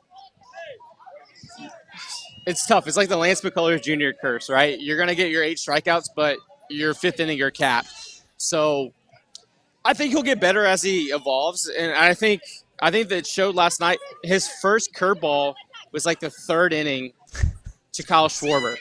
Or I think it was the 4th inning. Yeah, because he went through. Yeah, so it was like 40 fastballs, 16 sliders, and then 1 curveball. So he's evolving. He's evolving slowly, but bring him along. He's 25 years old. Like, he's special. He really is. I tell you what, I remember them talking about this on the stream. It's not that I know it, but they mentioned the fact that Verlander had to learn how to pitch to contact as opposed to, I'm sorry, he had to learn how to pitch to, like, getting balls in play and getting swings and misses, because he would just get up there and guys would just foul him off constantly and run up his pitch count. So he had to learn how to manage that differently, and I think that's one of the things Javier needs to figure out, is that you can't just go out and let a guy run a pitch count up on you, 10, 12, 14, 18 pitches in one AB. Sometimes it's better to just put him on and get a double play with the next batter, right? So he'll learn, and that's, I think, the one thing where I'd like to see him improve. But, boy, you can't really argue with the results otherwise. Yeah, I think arguably he has the best stuff in the rotation. I think it's 1A, him, 1B, Framber, and then you go Lance, Luis. Is that a hot take? And then JV? Oh, shit. It kind of is, yeah. I like it. So, I mean, you have an opportunity, and what he did last night, he flipped the script. Home field advantage for the next 3 in Houston, Texas. And have an opportunity for Justin Verlander to beat a bullpen game, to get his first World Series win, and he should. Hey, absolutely and should. I think tonight is a legacy game for Justin Verlander in orange and blue. Yes, he's a Hall of Famer. Yes, he's one of the best to ever do it. But for his Houston tenure, because I don't know if he's back next year, it's a legacy game tonight. Oh, that's interesting. And you know what? And it's not fair. It's not fair to say that, but it is. It's going to be the narrative. I love it. I love it because you know what? You have a great point, especially with, and it shouldn't say the emergence of Christian Javier because he's been here the whole time. But we know Drayton McClay. We know that Jim Crane loves him some Justin Verlander, and he's going to win a Cy Young, and he's going to be up for a new contract. But when you look at that rotation as a GM, you have to look at it and go, I don't really need Justin Verlander's and the money that comes attached to him anymore. If my rotation 100%. next year is Fromber, Christian Javier, Lance McCullers, and then Luis Garcia and Urquidy is the 5? Oh, What? and Hunter Brown as your now your new Javier. Yeah, exactly. Hunter Brown becomes your new Christian Javier bridge guy, learning how to get it. Yeah. Dude, That's an insane thing to think about, and they wouldn't even need to spend that money. Maybe add a center fielder, a legit center fielder or something like that. But it's just unbelievable the position they put themselves in with all these young cats. You got to be excited as an Astros fan. 100%. And I think would I spend $160 million for 41-year-old Justin Verlander, or do I use that $160 million to extend Javier, extend Luis, extend Kyle Tucker, and throw it in that pool? Yeah, exactly. I'm selfishly saying, hey, Justin, thank you for getting us this World Series. Thank you for getting your World Series win. You're a Hall of Famer in our books. Thank you for everything. Let's go spend that money somewhere else. Yeah, that's a tough. And it's just like Carlos. It's just like Carlos, right? It's Redux, but on a higher scale. That's it. And it's a tough decision. Yeah. Wow, it's amazing that we're having this discussion because 3 months ago we weren't. It was, oh my God, he'll be here for at least 2 more years, thank God. And now you sit back and you look at the sum of the season and go, don't really need him. That's crazy. So real quick, I didn't get to ask you, but thoughts on Lance McCullers Jr. Tipping his pitches. Some people said he was. He said he was not. There's obviously video evidence of it. It was super obvious in the game that he was, based on the conversation between Harper and Baum, and then just what happened. And it happens to the best of them. Is that something that's easily fixable for this team and for Lance McCullers Jr.? He'll be fine. Game 7, he'll be Lance McCullers Jr. at home if there's a Game 7. He was tipping his pitches. I don't think Lance is gonna arguably tell the media what they want to hear. I think you keep that eternal and be like, hey, I wasn't. I think that was a very political party line that Lance and Dusty and all the boys had, and that's fine. That's the game. Just like they said, like we keep it between us. So I think everything that needed to be fixed is fixed, and Lance McCullers Jr. will be Lance McCullers Jr. Game 7. Boy, so from what I heard through the grapevine, I don't know. Nice. Okay, I like it. No. We trust your sources, homie. That's why we have you on this show. All right, well, give me the rundown. What happens? How does this play out? You got Verlander against Syndergaard today. You come home if necessary for a game 6 and 7. How does this play out? I mean, Astros in 6 is it's right there, right? Yeah. It's always been Astros in 6. The only thing that I'm upset about is we're going to be wearing those godforsaken blue jerseys when we close it out. I'm not a fan of the Sunday alts. I'm not a fan, but you're always thinking about merch and moving shit. And I love it. You're a businessman. You're a businessman. You know what? I said this to my buddy Mike Liebeshock. I used to do Houston Game Day with him on Sunday mornings on ESPN, and he's a Phillies fan, and we watched Game 3 together. And afterwards, he was like, sorry, B. And then yesterday he was like, wow. But I told him, I think it goes this way. I think that the Astros win tonight. I do. I think this is set up for them to win. But I think that something crazy happens. And Fromber, he's prone to lack of focus sometimes. And I said, I think that the Phillies, and even if they get through Fromber and get to the building, I think the Phillies still Game 6 and we see a Game 7. And then it's all bets are off. This series has that makeup. If you go from 5 home runs and setting a World Series record and shutting out a team and winning 7-0 to getting no hit, anything could and probably will happen over the next 3 games. That's why I think it goes 7. No, I think that's fair. I think with the Phillies, they remind me of the Blue Jays. It's bomb or bust, and if you get hot, you get hot. But I would argue that Zach Wheeler is not healthy. I think he is fighting through it. I think he's giving everything he can to give his team a chance, and if that goes to 6 with Fromber and they're down 3-2, I don't see it extending past that. Just because I don't know, baseball finds its way, and this, if you told me this series going 7, it makes sense to me. But baseball's poetic. JV deserves a Game 5 World Series win. And they close it at home with Framber, who arguably has been one of the best arms in the show, to close it out. And you know what? The best thing about Framber Valdez is he puts about 2,000 Instagram stories, win or lose. If he closes out a World Series, he may break Meta. He may Zuckerberg needs more land real estate to get. Yes, I don't think the world is prepared. I don't think the world's prepared for a Framber Valdez Instagram story championship run. Why am I because not the internet following may this die. dude? I gotta go follow Yeah. him. I had no idea he Yeah. posts stories like that. That is Brother. hilarious. Brother, just take a screen grab, put his name of him, and he'll repost. He'll Really? repost. Oh yeah. Oh yeah. Free marketing, huh? Framber loves the franchise, and I love the franchise. I'm so. doing it. We're about to get some. That's the Barry on Deck marketing plan for 2023. No. Dude, That's hilarious. there's a secret sauce right there. Thank you. All right, one question in the chat, and then I'm going to let you go. Get back to your party and time at Cancun. And this is from Titan Hugo.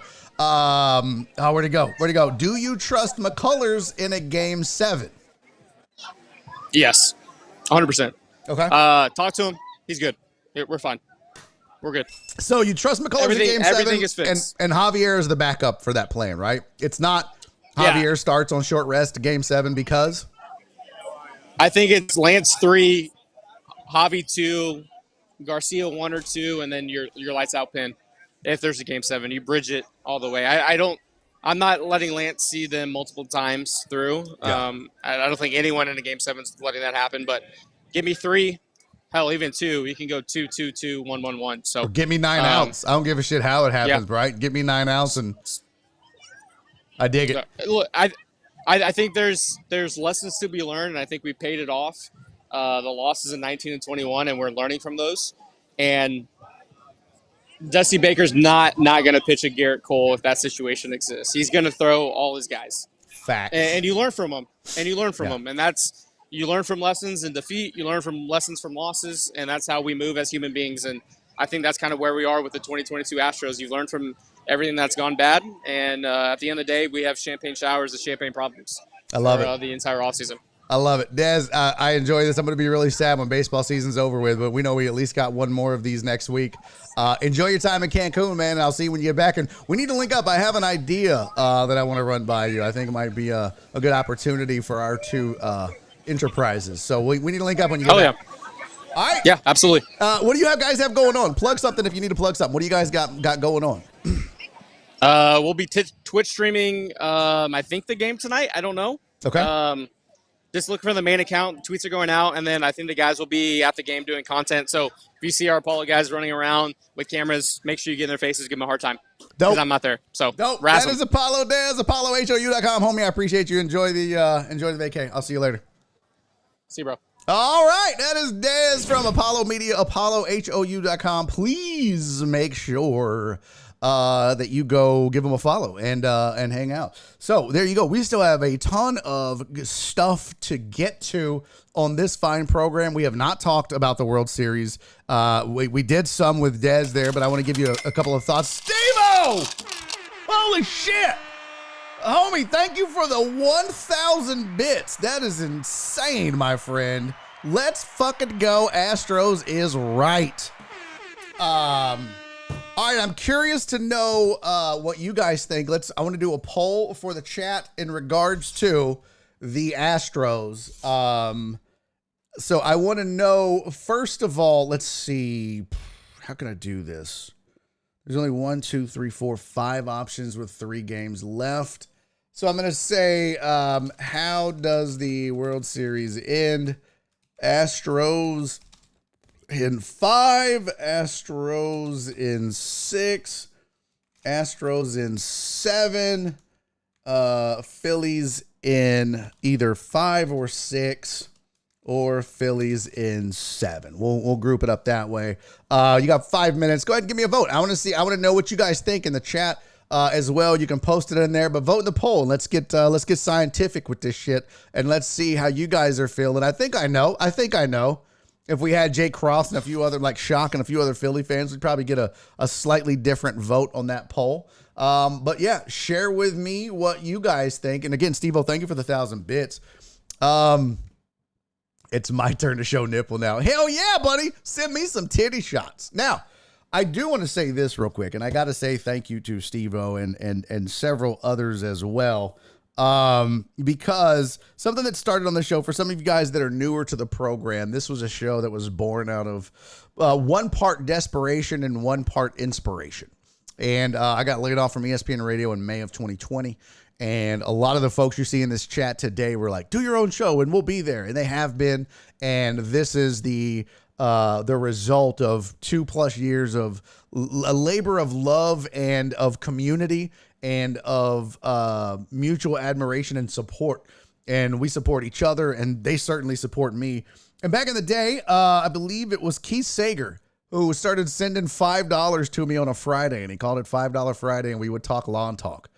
And so Keith started that, and it kind of caught on as a way to support myself and the show and keep things going. And we don't do shows on Friday anymore, but that didn't stop the deckheads from continuing to support the show in the way that they do, emotionally, with their eyeballs and with their financial support of this program. It's like buying a product, right? You buy a product because you want the product to continue. And that's kind of what this is. But I got to say thank you because Truck Driver Pookie sent a $5 Thankful Thursday, which is what we used to be $5 Friday, but now it's a Thankful Thursday. But he said a $5 Thankful Thirsty Thursday. Go Stros, and hey, Andrew Clay, fuck you. You're done. So thank you, Truck Driver Pookie. My sweet Donna sent me a $10 Happy Thankful Thursday. Thank you, sweetie. I love you to death. Sylvia, thank you for the $5 Happy BOD Thankful Thursday as well. PP Dubs sent in a $6 Thirsty Thursday. Dubs includes inflation, which I think is hilarious. And then Ivan, always one team, sent in a $10 Thankful Thursday. He said, lurking for most of the day. Let's go Astros, smoking Phillies. Phillies. Hell yeah. Also, Alex Villanueva sent in a $10 Thankful Thursday, and there was a message attached to it. Hold on. It says, yo, great week, Barry. When the Astros win the title this weekend, Monday shots, let's go. Fact. I will do a shot. Oh, I shouldn't do this. I almost said I'm not going to do it, but I almost said I'll do a shot for every game the Astros win in the World Series on Monday. So it would either be 3 or 4. They might get swept, so it would just be a minimum of 2. Ooh, I don't know if I could fade 4 shots in 3 hours. Fuck it, I'll do it. Let's go, Astros! You got it, Alex. I'll tell you what we'll do. And this might be the last time I drink on this show for a very long time, so fuck it, let's make it count. I will do a shot on Monday for every win the Astros get in the World Series. It's at least 2. It could be 3. It might be 4. Thank God it won't be 5. Now, I get to pick when I do them, so it's not going to be like, oh, do them all 4 in the first 5 minutes. Hell no. But I will do 4 shots during the show on Friday. So Rhea said, yes, drunk Barry. I'm going to have to eat breakfast. That's 100% fact. Fact that hasn't even happened. What? It's super hot in here. What does that mean? Fact, it hasn't happened. Will you do a live cast at the parade? No. No, I will not. 4 shots come in. Only ban you. Getting Dre is the band holding together your G-string. What the fuck are you talking about? Truck Driver Pussy? Get some snacks. Yeah, I know, right? I need to have some little snacks. Let's see. Pussy voted to get banned. No, he did not. Okay, now I get what he's talking about. I was like, what is he talking about? All right, poll's almost done. Get your votes in. We're trying to see when do you think, how does this end? Oh, we even have some Phillies votes. Okay. I'm kind of surprised, but that's good. That's good. I like the enthusiasm from the small but mighty Philly crowd. Must be some of the Philly lurkers in the building. Cece said, I'm going to do it too, Barry. We're a team. I love you, boo-boo. God damn it. I love you to death, Cece. Yes. Your animal Barry. I love it. Let's go. Let's go. We're going to do it. 1 shot for every Astros win in the World Series on a Monday. 1 show, we're in. If the Astros win in 5, I will donate $1 million to Barry on Deck. This is, you don't, no. He didn't say 1. No, there's $1. No, stop it. Stop that. I won't hold you to that. Barry OD meet up at the parade. No, well, unofficial. Nimitz GED ho. All right, listen. Let me see. What was I going to do? I had something. But I got to say, so thank you for the today's game 5. Yeah, that's right. They can't win it in. Steve-O, thank you for the 100 bits. And that's one of the things I was like, I blanked there on, because I committed to the shots thing and it rattled me. But yesterday, I got to say a special thank you. This wasn't even on the Thankful Thursday, but I wanted to give a special shout out to Steve-O because my guy sent me we'll call it a wishful Wednesday. I don't know. But Steve-O sent $100 to me in the show on Wednesday, late last night. And he said, great show. Fuck you, Andrew Clay. But he did it in support and Steve-O, first of all, man, thank you very much. I mean, I know you and I talked on the Discord privately, but I want to say publicly, thank you for your generosity and your kindness and your support of the show and me. And I appreciate that. And that was super nice of you to do that. Unexpected, but very much appreciated, my friend. And it meant a lot, especially at the time that it happened, because chat, show, community, deck heads, individuals, one and all, we got turned down for partner with Twitch. So, that's the bad news. You may have seen my emo tweet after the show yesterday. We had a fun show, good show.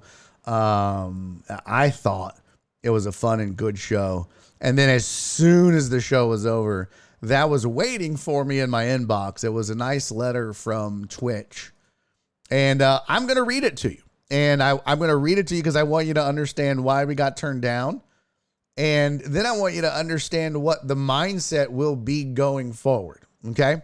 So I want you to keep that. I think that's going to be important. But I'm going to read this to you. And I probably shouldn't. I mean, people will be like, don't do that. Y'all know me. I've always been super open with you guys. I always talk about this show being a we, not a me. And so, yeah, I'm going to read you what they sent us as a show. So as you know, or maybe didn't know, we qualified for partner on Thursday a couple of weeks ago when we hit the front page and had a ton of views, and we've been grinding it out. This show averages about 50 viewers a show. We have good days. We have bad days. A couple of days this week have been pretty bad. Today seems to be pretty good.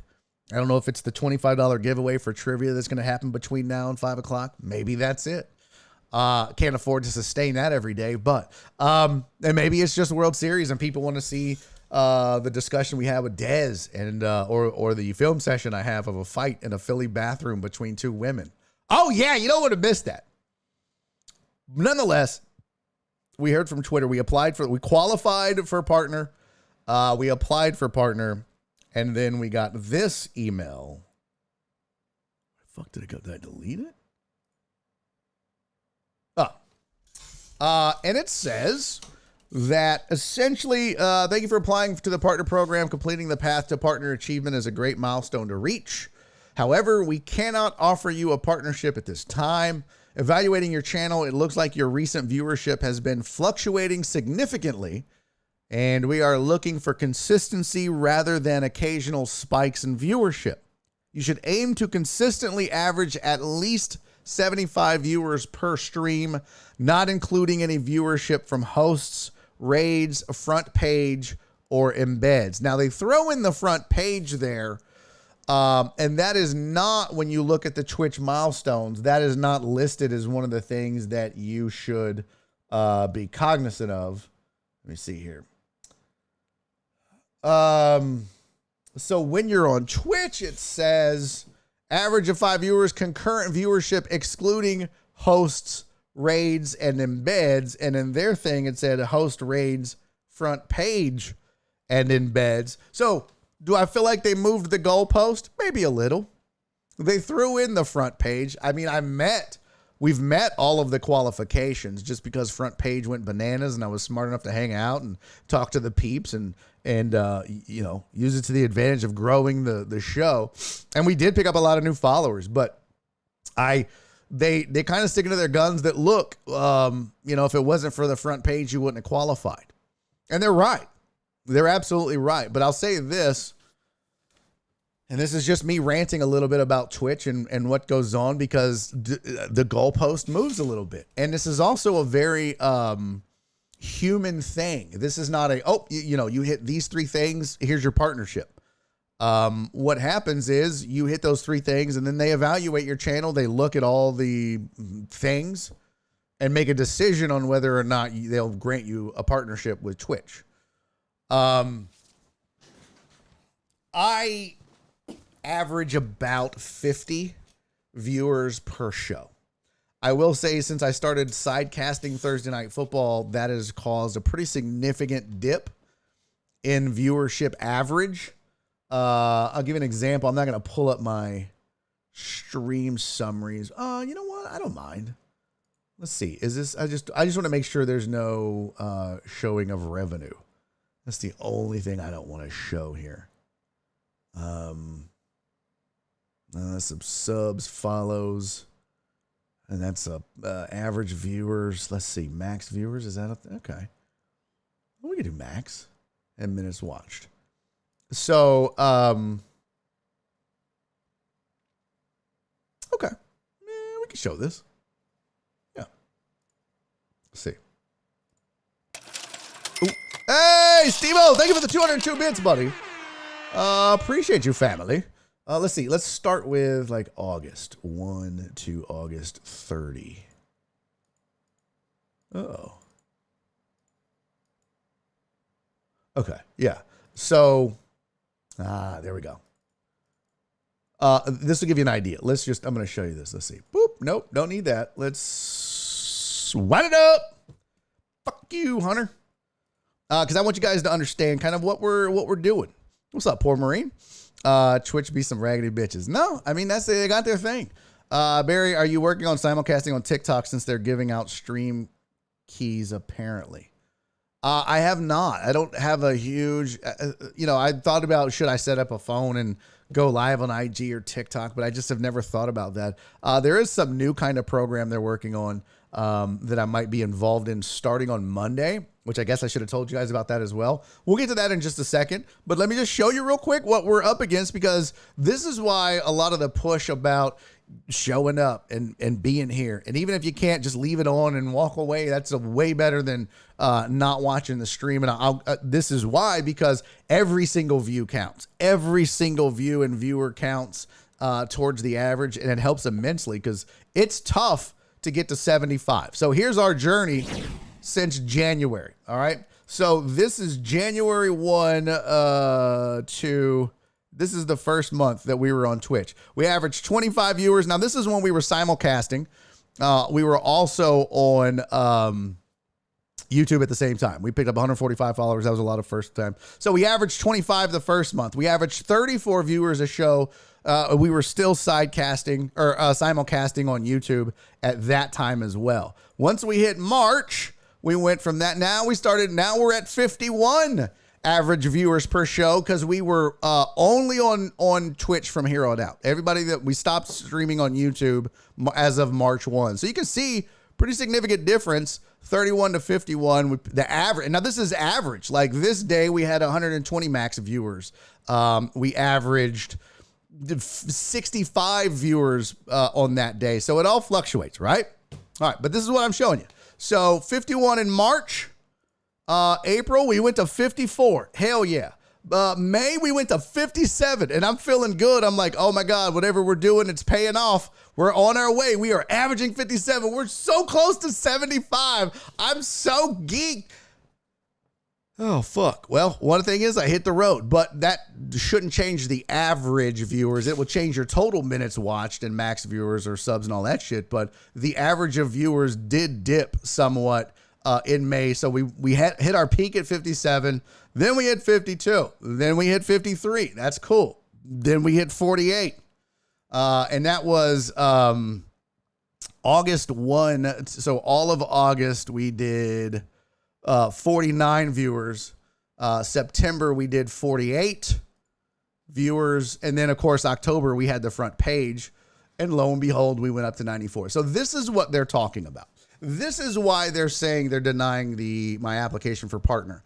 Even though I've qualified now with the 94 average viewers, we got this huge spike where we had 1,900 average viewers in one day, 300 in those 2 days. We maxed out. Max viewers was ridiculous. We had 3,339 people watching the show October 20th. So this is what happened. And then now we move into November and we're averaging 50. So it's a little better than what September was. September was 48, and then obviously October was great. So the numbers are hopefully rebounding, but it's only been 2 days. So again, I say, you just showing up is huge. It is huge in trying to hit that goal. But it's also why you being an evangelist for this show and encouraging other people to come watch this show. There's no better way to grow any kind of business than word of mouth. And so I would say, if you want to help me reach partner and grow this show, a great way to do that is to share the show with your sports friends or comedy friends or people that just like good entertainment. Send them a link and say, yo, you should come watch this one day live. This dude's crazy and it's fun and it's a good escape. And it's great if they watch it later on YouTube. Sure, it's great if they watch it on Twitch after the fact. But there's nothing like live viewership, especially to reach some of these goals. So I will say again, if you could share the show, if you could encourage your sports fans and friends to maybe check it out, that's appreciated. And I need to do a better job of giving you the tools to do that. And I promise I will. I promise I'll do that. Now, what was I say? I installed the McDonald's app on my phone. Oh my God, they spam the shit out of me. It says, how long per show do we need to watch? I swear I watch 90% of the total shows.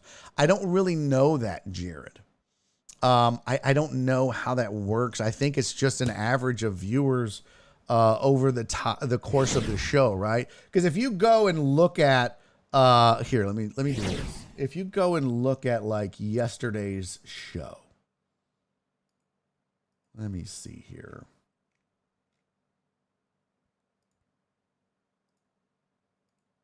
I don't want last 7 days. I want 1 day, bro. Just give me what's today? The 3rd. So give me the 2nd. What are we doing? 2-2. Oh, that's not what I definitely didn't want that. Why is the stream summary like this? And I don't want the chat messages. There we go. So here's how it works. This doesn't show any of that. What I don't want it to show. Yeah, okay, cool. This is how it works. So this is what I'll get. Barry, salute. You have to also interact within the first 15 minutes. Oh, really? I didn't know that. I feel you. My social media grind is a tough one. Yeah, dude, it's all of this is a grind. So how long before we, or just make another account and open both? I don't know what that means. Time to get some burner accounts like I did for YouTube. No, Reyes. I mean, I appreciate that, but I wouldn't want you guys to do that. But, telling a friend would be great. No, I will not buy bots. I will absolutely not do that. I don't want to do that. And that is, I'd either rather not get it or get it honestly. I mean, that's the same thing. I've had people approach me about buying followers on like Instagram and Twitter and shit. So to boost up my social media for comedy. And I'm like, no, I'm going to earn it. So yes, it says, so Thor has a great point. If you have to also interact within the first 15 minutes, if I pop in and just lurk, it will not count as a viewer, for example. Oh, that's super interesting. That's really good to know. Poor Marina, they do? Oh, that's insane. So here's what it looks like though, Jared. So like, when the show starts, this is also why I do the 5-minute countdown, try to get people here and get the show rolling. Cause if we just get started right away, viewership remains low for the first part of the show. So we go from 11 to 31 to 46 and 50. And, this shows you like every 25, 30, 40. So every 15 or 5 or 10 minutes or so, we went to 59 to 50, 62, 61, 63, and then 58, 59, 60. So it maintains pretty steady throughout the day yesterday. Pretty good. But I can't say that all days are like that. You'll see like this, it's almost like a bell curve. It'll go up and then it'll come back down. But yeah, these times in here, that's super critical. Sometimes what I'll do for my pals and my buddies is I will get their stream. I'll pull it up like when I'm working during the day, whoever we raid, or, if one of my buddies is on like Kiki or anybody, what I'll do is I'll put their stream on. I'll say hi in the chat, and then I'll just leave it in work. Hell, sometimes I'll just leave the room and go do shit. Go mow. Come back. They're still streaming. But that shit matters, man. So I just wanted to share that with you. I've always shared the growth and the achievements and the disappointments of this show. And I felt like that should be no different. So you guys are up to speed. We did not make partner. We were denied, but we keep going. But I'll tell you what, it is just another in a long line of L's that I've had this year. And that's why I say I can't wait for this fucking year to be over. I am so sick. 2022. When you think about it, I lost a ton of gigs. Several of the clubs that I worked and headlined shut down. The album recording got canceled. The special that I was going to record fell through. Didn't make Twitch partner. Lost the TV show. It's just fucking what? Ugh. So, we keep going. Steve-O, thank you for the 5 bits, man. And again, thank you for your generosity last night, man. I more than you know. Very much appreciated, buddy. By all of you. But Steve-O specifically, thank you for that. Now, a couple other things that I have to discuss. We got Thankful Thursday. We didn't make partner, no sidecast, and trivia. Here's what we're going to do. We're going to do trivia at 4:15. 4:15. We're going to do trivia. I will be giving away a gift card, a $25 Amazon gift card. The way it works is real simple. We do this on Thursday nights during the Thursday night football Amazon Prime sidecast. And we just have some trivia questions. I put it in the program and we run it. And if you play and you win, I email you a $25 gift card. I log into Amazon and that's it. That's it. So super easy to win. Side bets on trivia, Dre. Oh, so there you go. We're going to do that at 4:15. We're going to give away a $25 gift card, to, Amazon for you guys. And hey, you know what? With Christmas coming up, every $25 matters in this economy. Chewy said I was digging Houston sports show on TV. Just curious what happened if you tell the quick details. I'm not going to go into why, because it's not really it wouldn't be proper. Hey, holy shit. Poor Marine. God damn, buddy. Thank you. Poor Marine with the 5,000 bits. You need to do more next year. At your lowest is the time you can grow the most. I really believe that. Go for it. Expand your goals. Thank you, buddy. I appreciate the kind words. And the generosity, and thank you for that. And your note from last night. I hope you got mine. And yeah, we are square biz, homie. Don't you worry about that. I promise. But you're right. I need to do more. I got to get better at the marketing. I really do. I got to get better at the marketing and last night was kind of a wake up call and a slap in the face. Right. So we get done. We don't make partner. And by the way, I look over and the numbers have just like plummeted. I guess people were like, I don't want to hear about this shit, which I totally get. Heck yeah. That's fine. But we went from 62 before I started that, and we're at 48. Again, can't please everybody. Steve-O been carrying the show in bits all day. He has. He absolutely has. Poor Marie, though, man. Thank you, buddy. I appreciate that. Mark G with a gifted sub. Let's go. Who got it? Confident. Right, like it. Joey said, I guess is before the show got canned, I give him a major shout out back in June. Yeah. Well, Steve-O, what happened to the TV show is our contract was up for renewal. Some things happened. We'll just leave it at that. That was beyond a lot of our control. Not great things, obviously, but enough where it got us. They didn't renew our contract. That was it. And they shopped the show and we just couldn't find a new home for it. So Houston Sports Show died an honorable death, I guess. But yeah, it happened. It just so happened that all the stuff that happened the week that our contract was up for renewal, and those things caused us to not get renewed. So I'll leave it at that. All right. So we're going to do trivia at 4:15. So stick around for that. Here's what we're going to do though. We're going to take a quick break. When we come back, we're going to take a look at the Laminator 5000, some NFL Week 9. We got to talk about that. We're going to look at the schedule and see what games are on there. and then we'll go through some scores and pick out what the Laminator 5000 says we should be doing from a wagering perspective. We'll look how it did last week. Not a good week for the Laminator 5000. I had a better week than the spreadsheet did. I hope you had a better week than either of us. What's up, Mines? Good to see you, man. Thank you, buddy. Thank you. Oh, I'm not worthy of your praise, my friend. That is too much. You are too kind. So that's what we're going to do. 415 trivia. You win a $25 Amazon gift card. And then the rest of the show's probably going to be NFL Week 9. We might sneak in some college football. John Dory! Let's fucking go! John Dory is the newest VIP! I still don't have a song for you guys for VIP. John Dory, let me do it, fam, right now. We're going to add you before I take this break. Let me get here. Control-C.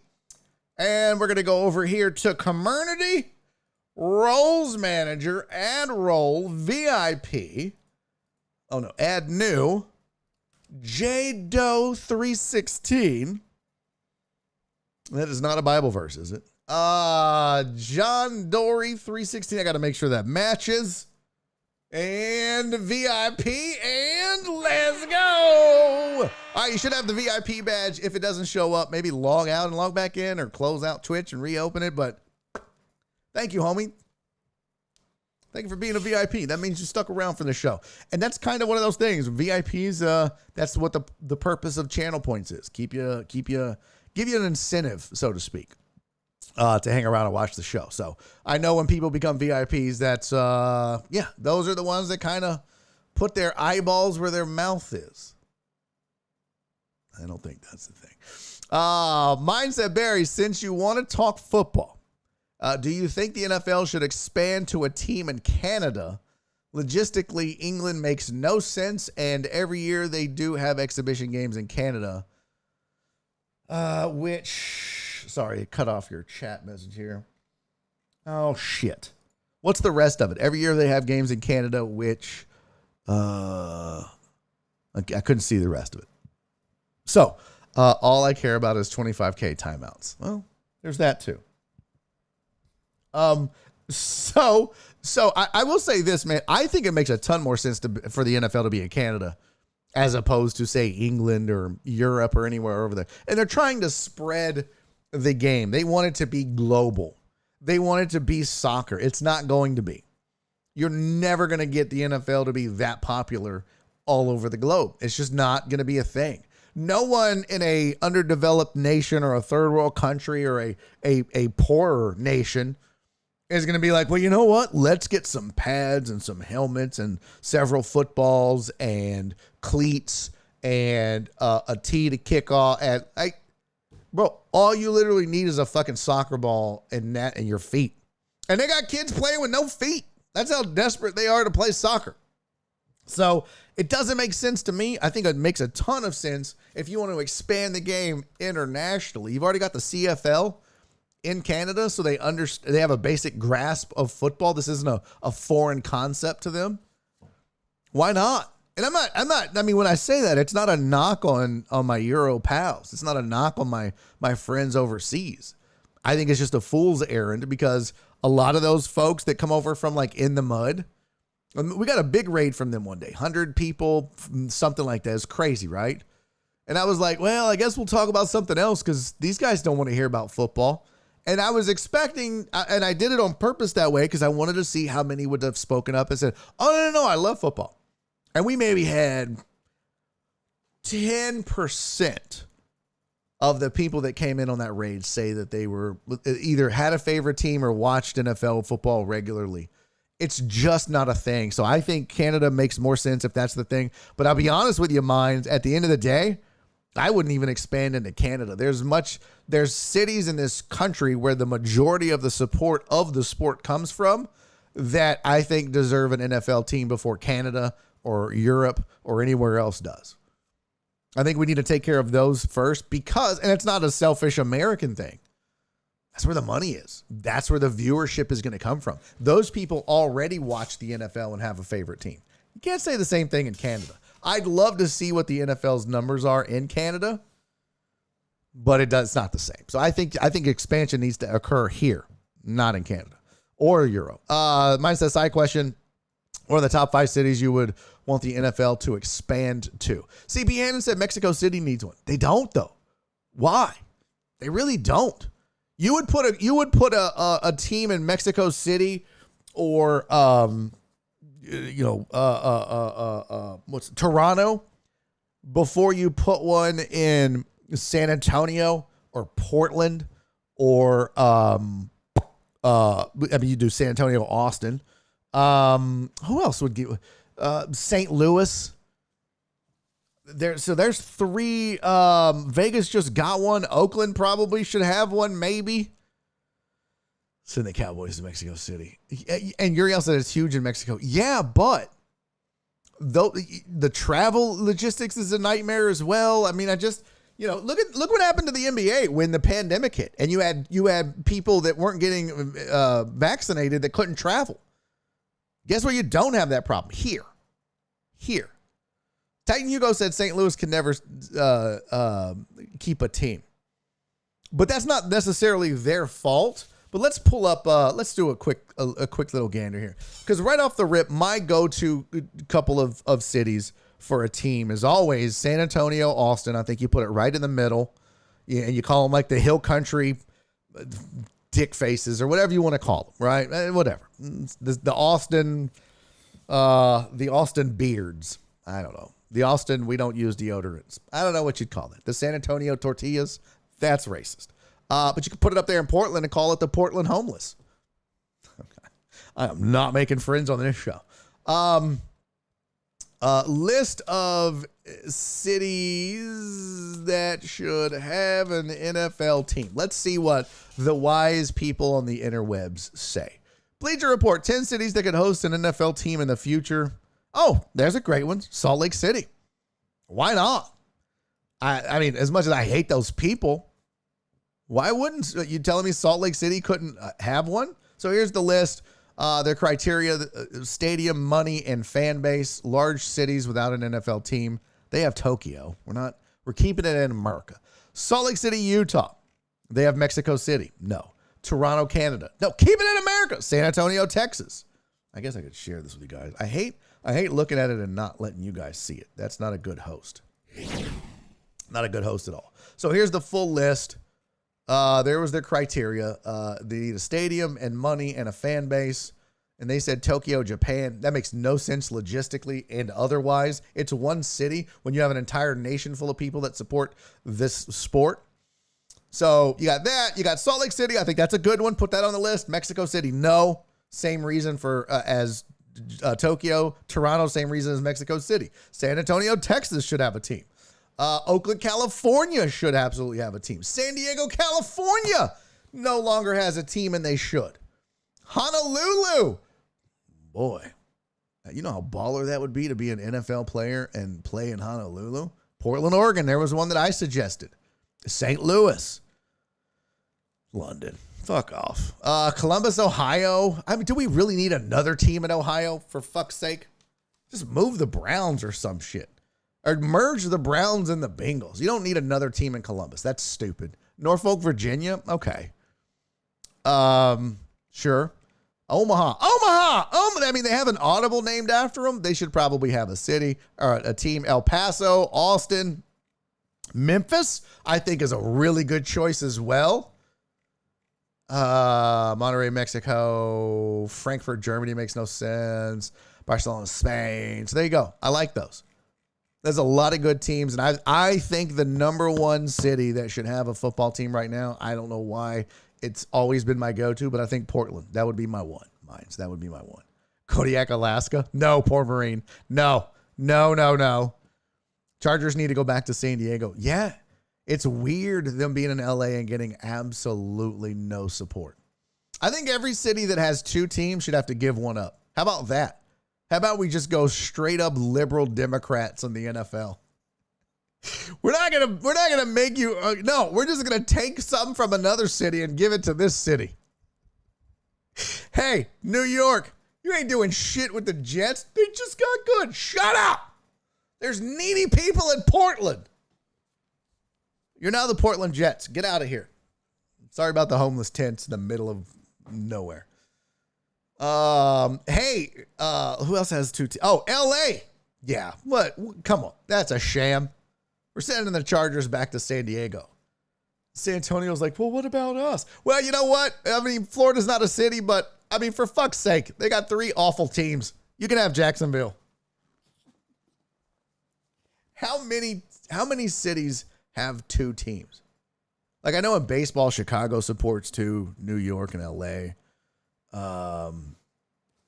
Is it just New York? Why am I feel like I'm missing one. For some reason, I feel like a dual city, besides LA, of course. Kiki! What? Oh my God. Wonders never cease, my girl. What is up, Kiki Maroon? How are you, sweetie? Holy shit, there's a blast from the past, my girl. She been killing it. So props to Kiki and thank you for the follow, sweetie. Let's see. NFL teams. Here we go. We got Buffalo, Miami, New England, New York, Baltimore, Cincy, Cleveland, Pittsburgh. Cincy and Cleveland are just too close together. Pittsburgh and Philly. Houston, Indy, Jacksonville, Tennessee, Denver, Kansas City. So, yeah. You had Oakland and San Francisco, which was basically the same, but that's not anymore. So that's the only 2-city team in America is New York. They have the Giants and the Jets. Chicago only has the 1 team. So that's interesting. Move the Jets to Portland? I don't know. Make them flip. Yeah. Let me do that. All right. It's 4:07. Here's what I needed. Kiki! Did you change your channel when you moved from YouTube? I thought I was already following. I did, Kiki. I did. I used to do this on Barry is Funny, my comedy channel where I would stream games. But I didn't want to be branded as that because that was part of the problem on YouTube. Is it started off as a comedy channel and then it became like it was all of the shit. You know how the whole bullshit side of, well, you've got to have a niche, and if they don't know what it is, it's like fuck. So I tried to rebrand it to Barry on Sports because I was posting more than just Barry on Deck, and I was like fuck that. I'm not doing all that when I go to Twitch. When I go to Twitch, I'm starting a brand new channel from scratch. It's called Barry on Deck because that's the show. And here we are. But it's okay. I appreciate you, man. Thank you for being here. I have had so much fun watching you kill it in your career, girl. You are just on Instagram and Facebook and Twitter and TikTok. You're just doing big things. And I'm so excited for you, girl. Keep going, man. Keep freaking going. Barry, Pete, my question real quick. Mine's, I will, buddy. Go back to your old point. Could you say basketball wasn't very big in Toronto before the Raptors came? It was hockey town. I mean, yeah, but I think it's different though. I think it's different for football, right? I mean, a basketball team is 12 players. I mean, when you're talking about football and a football franchise, it's a whole different thing. Basketball has always been an international sport, right? It's like cricket, right? It's like saying, well, you have a baseball team in city X. Why wouldn't you have a cricket team? It's 2 completely different sports. The rule, it's like rugby in football, right? So I think basketball has kind of always been an international sport, and maybe that's why the transition to basketball fans supporting the sport in Toronto would be easier than it would be for football. So, all right, I have to pee, okay? They might have been the worst advice you ever got, Barry. What was the worst advice I ever got? Oh, from that YouTube guy? I mean, he was kind of right. I think there was several reasons why that YouTube channel flourished and then faded. There were several reasons. So I was just like, fuck it. I got to get a fresh start. Yes, Titan Hugo, we're going to sit on the corner and do some dope while I go pee. When I come back, bitches, my button finger's off. Not my butt, my button finger is off. When I come back, we are going to do trivia, and the winner will win a $25 Amazon gift card. This is going to be on Philadelphia Eagles and Houston Texans, since I'm not sidecasting the game tonight. Okay, so stick around for that. What I suggest, I'm going to post this in the chat again. I suggest you get familiar with the quiz kit. It is an option. You should see it in your chat. You can also give it permission to use your name so that when you win, it doesn't show up as like user 72945305444 or some weird shit like that. It'll actually have your name. Because if that happens and you didn't share your name, I'm going to give you all of a couple of minutes to send me a screenshot of your point total, or I'm going to give the Amazon gift card to the next actual name in the chat. You win or be damned. Okay? Okay? Okay. You'll have like 5 minutes to send it to me when is it? Because that was the first time it happened was last week on Thursday. Heck yeah. Some weird thing just won, and it was like, what the hell's going on? Hey, poor Marine just followed. Thank you. It was like I knew before. I'm psychic as it pops up over here before it pops up over there. Poor Marine, thank you for the follow, buddy. And DJ Maddie, thank you for the resub. 8 months, baby. We are 1 month away from having a Twitch kid. You and me, DJ Maddie. Was it worth it? Huh? Was it?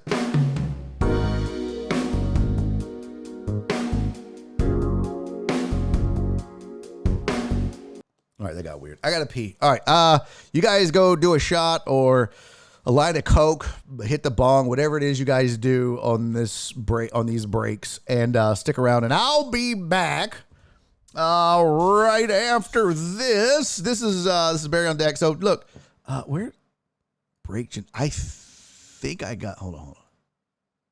Let me see what this is. Nope, that's the wrong one. All right, well I'll just play the old sitting on the corner doing dope thing.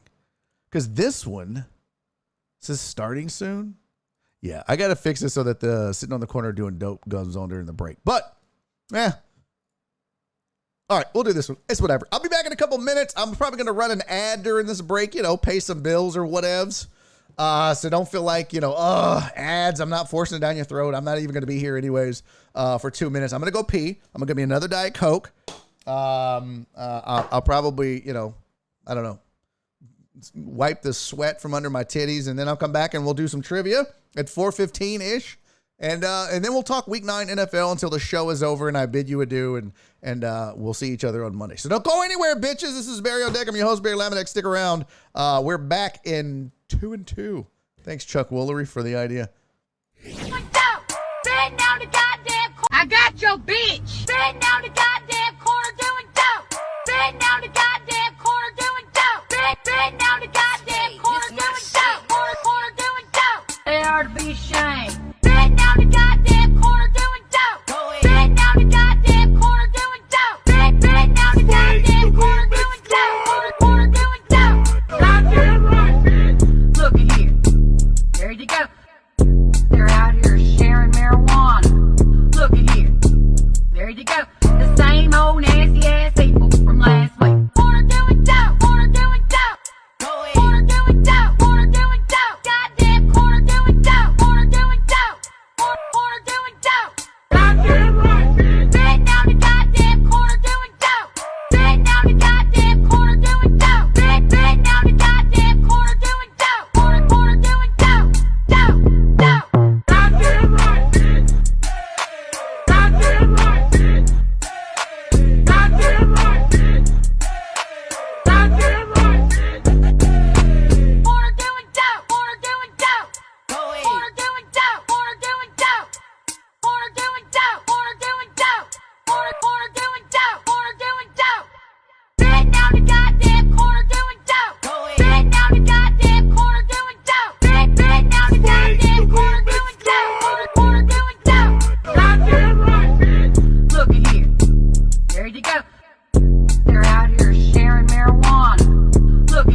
of Barry on Deck. I'm your host, Barry Laminack. Thank you guys for sticking around through the break. Those of you that did, those of you that didn't, can go have sex with yourself. We're about to lose Podbean. It's officially been 2 hours as of right now.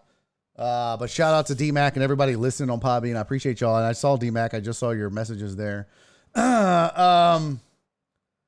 Let's see. People don't make partner at law firms on the first time. Oh, I appreciate that, buddy. You're right. Help us help you by being here each scheduled time. Well, I try to be as consistent as possible when I do the show. I know I'm not always on time. And that is a huge character flaw of mine that has developed.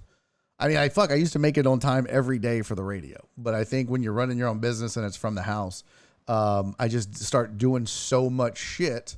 Then I look up and I'm like, fuck. And so it's 2:00 on the dot. So that makes it more difficult to get to. Like, if it was like, oh, you have to be at the studio by 9:55 because 10 a.m. you go on the radio. I never missed a show. I was never late to a show in almost a decade of doing radio. So it is just a little bit different, D-Mac. So yeah, but I appreciate everybody's patience, and it's kind of a joke now and all that. So, yeah, there's a lot of shit to do, poor Marine. So yeah, for sure. All right, now we got trivia coming up. This is for a $25 Amazon gift card. I don't know how other, let's see, when you play Quiz Kid on Twitch, your username won't be shown as a leaderboard by default. You have to go in and set it up. There's no way for me to, I mean, maybe there is. Hold on. Can I share my screen? If I go to Twitch, let's see if I can make this work. I might be able to actually share my phone screen with you guys. Go to my channel. This might get weird though, audio wise for a second. So I might have to mute myself. Yeah. Turn it down.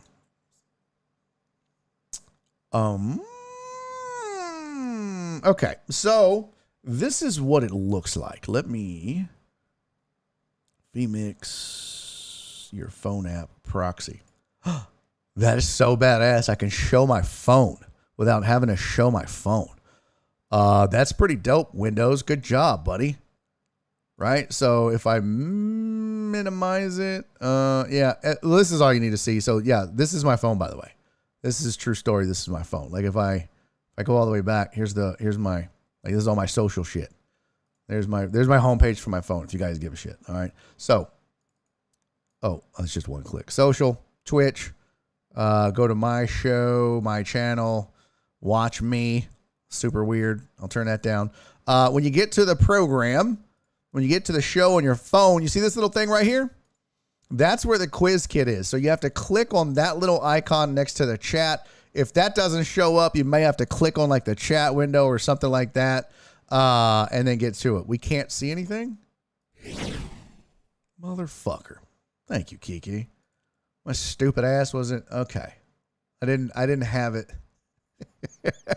What are you not showing us? All right, my bad. Let's do it one more time. Here we go. Okay, get your shit together, Laminack. So this is my phone. This is what it looks like. There's my home screen, blah, blah, blah. That's all. I name everything shit. So I got like money shit, home shit, Google shit, watching shit, productivity shit, social shit, Microsoft shit, food shit. Look, that's replaced all my workout apps, by the way, all the food shit. So social shit, go to Twitch. Shut up, Thor, asshole. Go to Twitch, go to my channel. I'm watching me do me, boo-boo. And then I go to like, I think Kiki's going to win. She's going to cheat. All right. So like, you see that little +1 right there? That's where the quiz is going to be. So if you click on that, you can come in here and like set up quiz kit. I think there's like grant permission. There's the little option right there. If you view details about it, it should ask you for like other shit and like signing in and all that. So get that done because that, my friends, is where the magic happens. That little plus sign. All right. Now, the other way is if you're on a computer, if you hold your mouse over the screen, it should pop up on the right over there. Right. So it just right over like in this area right over there. That's where the quiz kit should be. So I'm going to give you guys a half a second, a millisecond to get this shit set up. Philip. Damn it, Barry. My bad. All right, my bad. Thank you to Kiki for. Good thing I looked at the chat. I'm not losing to Kiki. She might brag about it. Kiki's competitive as fuck. Okay. If she's gonna, Kiki, do you know anything about sports football or sports trivia or football? Do you? By the way, I saw your text. I'll hit you back. Yeah. I'll hit you back after the show. Hey, Chase gifted a sub to T-Pain, like the T-Pain, like the I'm in love with a stripper. She rock, she rolling. Is that T-Pain? I gotta know if that's that T-Pain. Is that T-Pain? Hold on. Nappy Boy Gaming. Look at Chase. Chase! You beautiful fucking genius, you. Look at that. Chase isn't out here just like gifting subs to like randos like it ends up happening sometimes. Chase is like, no, pimp. I'm targeting my subs. That is fucking like hilarious and kind of smart, actually. Maybe I should start doing that. Maybe that should be my marketing, is I gift subs to my channel from me to famous people, hoping that they show up. I mean, I get half the money back anyways. That's hilarious, Chase. Thank you, buddy. Thank you for your kindness. And we got Nappy Boy Gaming. Now a subscriber. I should like print that and be like, yeah, I know. T-Pain subscribe. I should do that and then like tag him on Instagram. I'd be like, hey, T-Pain follows me on Twitch. You should too. Everybody's gonna be like, bullshit. All right, Kiki did have the best picks on Sports Right. She absolutely did. That's 100% true.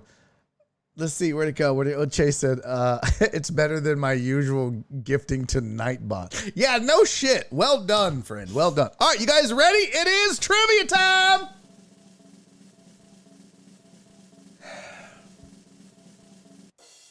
I don't really know why I did a drum roll. I didn't really have anything. Let's play before I lose signal. Okay, I didn't have any, I didn't have anything special for the drum roll, but here we go. We're going to play some trivia for you hoes. It is a $25 gift card is on the line. Is everybody in? Thank you, Chris Reyes, for the heads up. Podbean is dead. Love you, D-Mac. Rest in peace to Podbean. We'll see you all tomorrow. My computer's always like, oh, thank you for the freed up resources.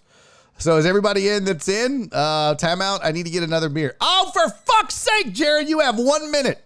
1 minute at 4:25. I don't even know if that's going to be a full minute. Whenever my clock says 4:25, Jared, I'm starting it. Jenny's mom said, come on, everyone, play. Can we give a shout out one more time? Or not a shout out in the chat, but can we show some love? Show some love to Jenny's mom. She's the one that gathered these questions for me because I didn't have time to do it and I wouldn't have done it. We wouldn't be doing this. I would be $25 richer if it wasn't for Jenny's mom.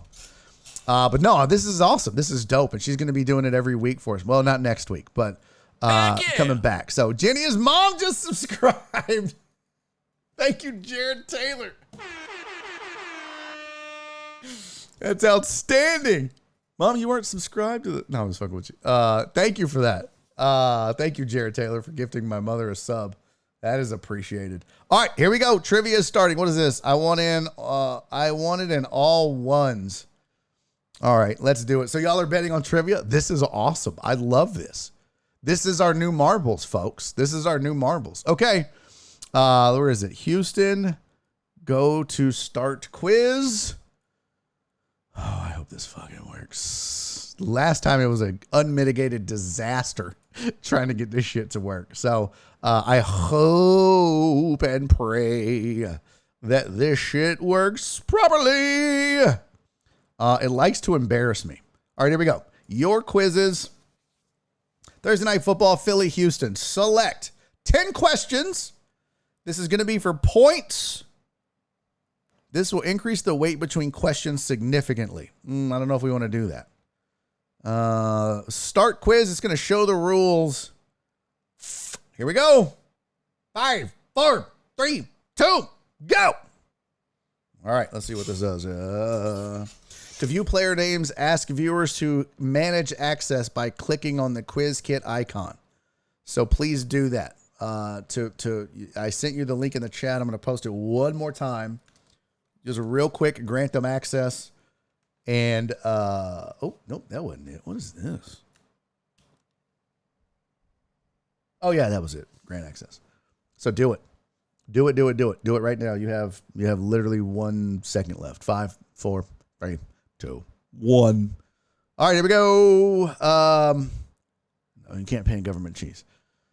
Okay, here we go. Starting game. Because of the lack of players in 1943 due to World War II, the Philadelphia Eagles and Pittsburgh Steelers merged and formed what team? I copied it wrong. I had to shorten them. What team did they merge to form? Huh? What is it? No answers in the chat, by the way. I will time you out if you put answers in the chat. I will time you out. I should tweet this out while this is waiting. Let's see here. Twitter.com. Currently playing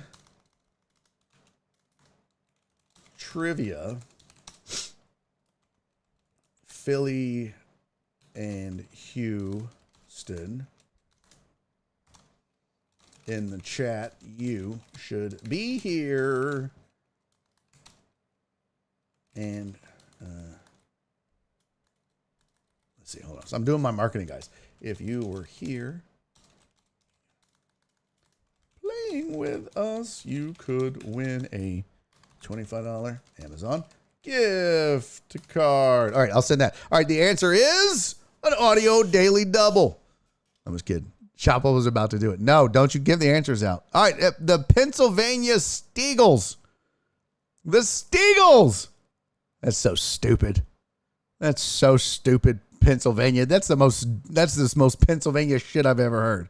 All right. Next question. Here we go. Get ready, chat. Get ready. Which of the following is not one of the ways that the NFL and ballpark have tried over the years to control Philly fans? Has it that they don't sell, no beer is sold after the first half, a special fan court and jail run by a judge that was set up, plainclothes policemen and season ticket holders have to forfeit their season tickets? Which one did they not do to control Philly fan in Philly? Which one did they not do?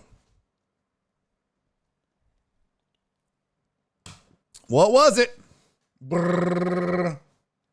Oh, hold on. Let me do this. Trivia.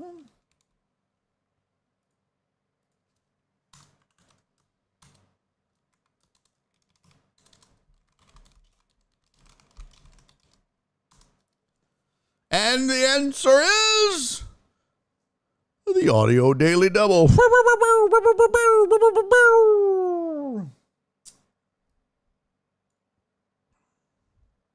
Most of characters went to stadium. Okay. The answer is no beer sold after the first half was something they did not do. Everything else they did. Season ticket holders lose their tickets.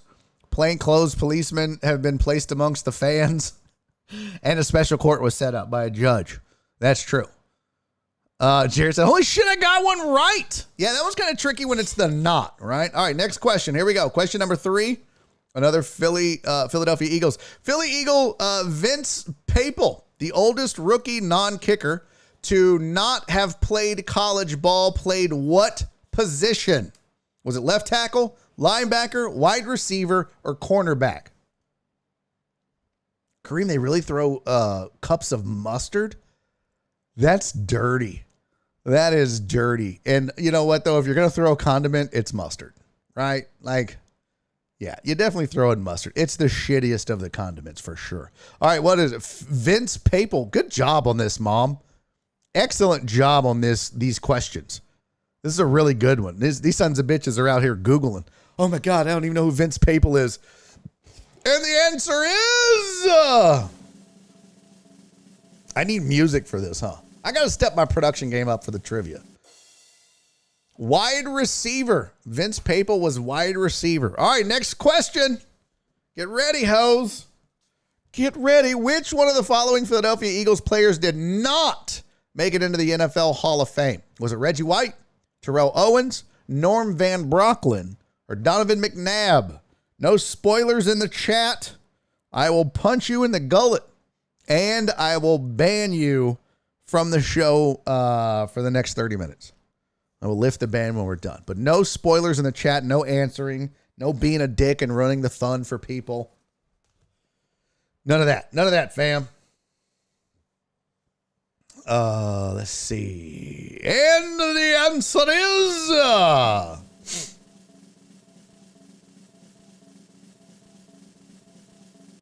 Donovan McNabb is not in the NFL Hall of Fame. Reggie White, Terrell Owens, and Norm Van Brocklin is. 8 of you guessed Terrell Owens. Really? 8 of you didn't know Terrell Owens is not in the Hall of Fame? I'm kind of ashamed of you guys. That is how the fuck I'm kind of ashamed of you guys. She's Louise.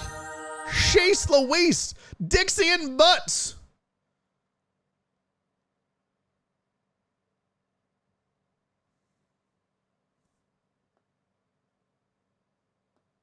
Thanks for the follow.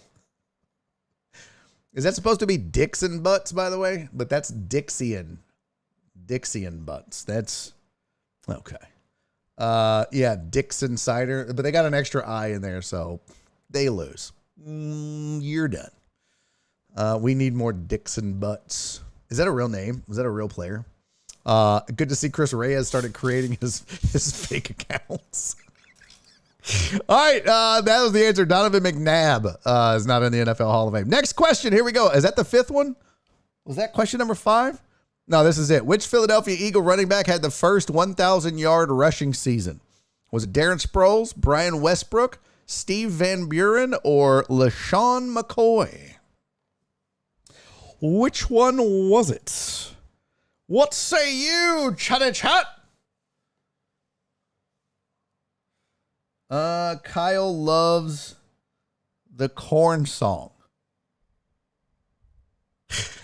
That's so great. Hey, welcome to the show. Kyle loves the corn song. Thank you for the first time chat and for being here. I don't really know. I don't know the reference.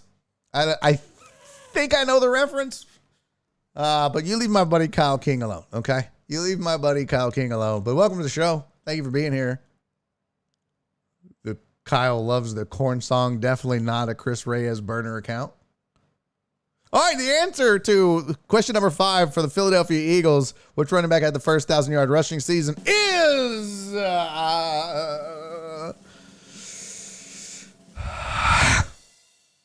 Steve Van Buren. 8 of you got that. 8 of you guessed Darren Sproles. 8 of you guessed Brian Westbrook. 8 of you guessed Steve Van Buren, and 2 of you guessed LaShawn McCoy. Got it. Kyle King loves the corn song from TikTok. Got it. Chikachula said, "It's corn. What's wrong with corn?" What's up, Chikachula? You don't like corn? I don't understand. Is that a song? I don't know. I probably don't want to know. All right. That's the first 5 questions. We're halfway through. Let's see some scores here. Jeff Bell is in first place. SVG is in second. Dr. Dre on 290 is in third. Contestant number 41 is in fourth. And PP Dubs is in fifth. Perry 6, contestant 39, 7, contestant 11, 8. Truck driver Pookie is the first non-positive score in this. This is going poopery. For who, you, Potch? Where you at, Pot? Damn, Mark G. Hey, Mark, Mark's about to make his comeback, you guys. Mark's going to make his comeback. Here we go. Heartthrob, not going well. CC, I love you. Not your best effort. You're done. Potch is 19. God damn, a lot of you have negative points. 1, 2, 3, 4. I feel like all of these got one right. I feel like that's it. All right, here we go. Next question. Working on it. Before settling on the Houston Texans as the official name, Bob McNair wanted to use the Houston what instead? Was it the Hurricanes, the Wranglers, the Stallions, or the Rough Riders? Hurricanes, Wranglers, Stallions, or Rough Riders? What is it? What is it? Hey, broke boy. Hey, do me a favor. You have to give them permission in the app. It's super easy. You just click the little plus sign and then you go somewhere and it'll let you do the permission.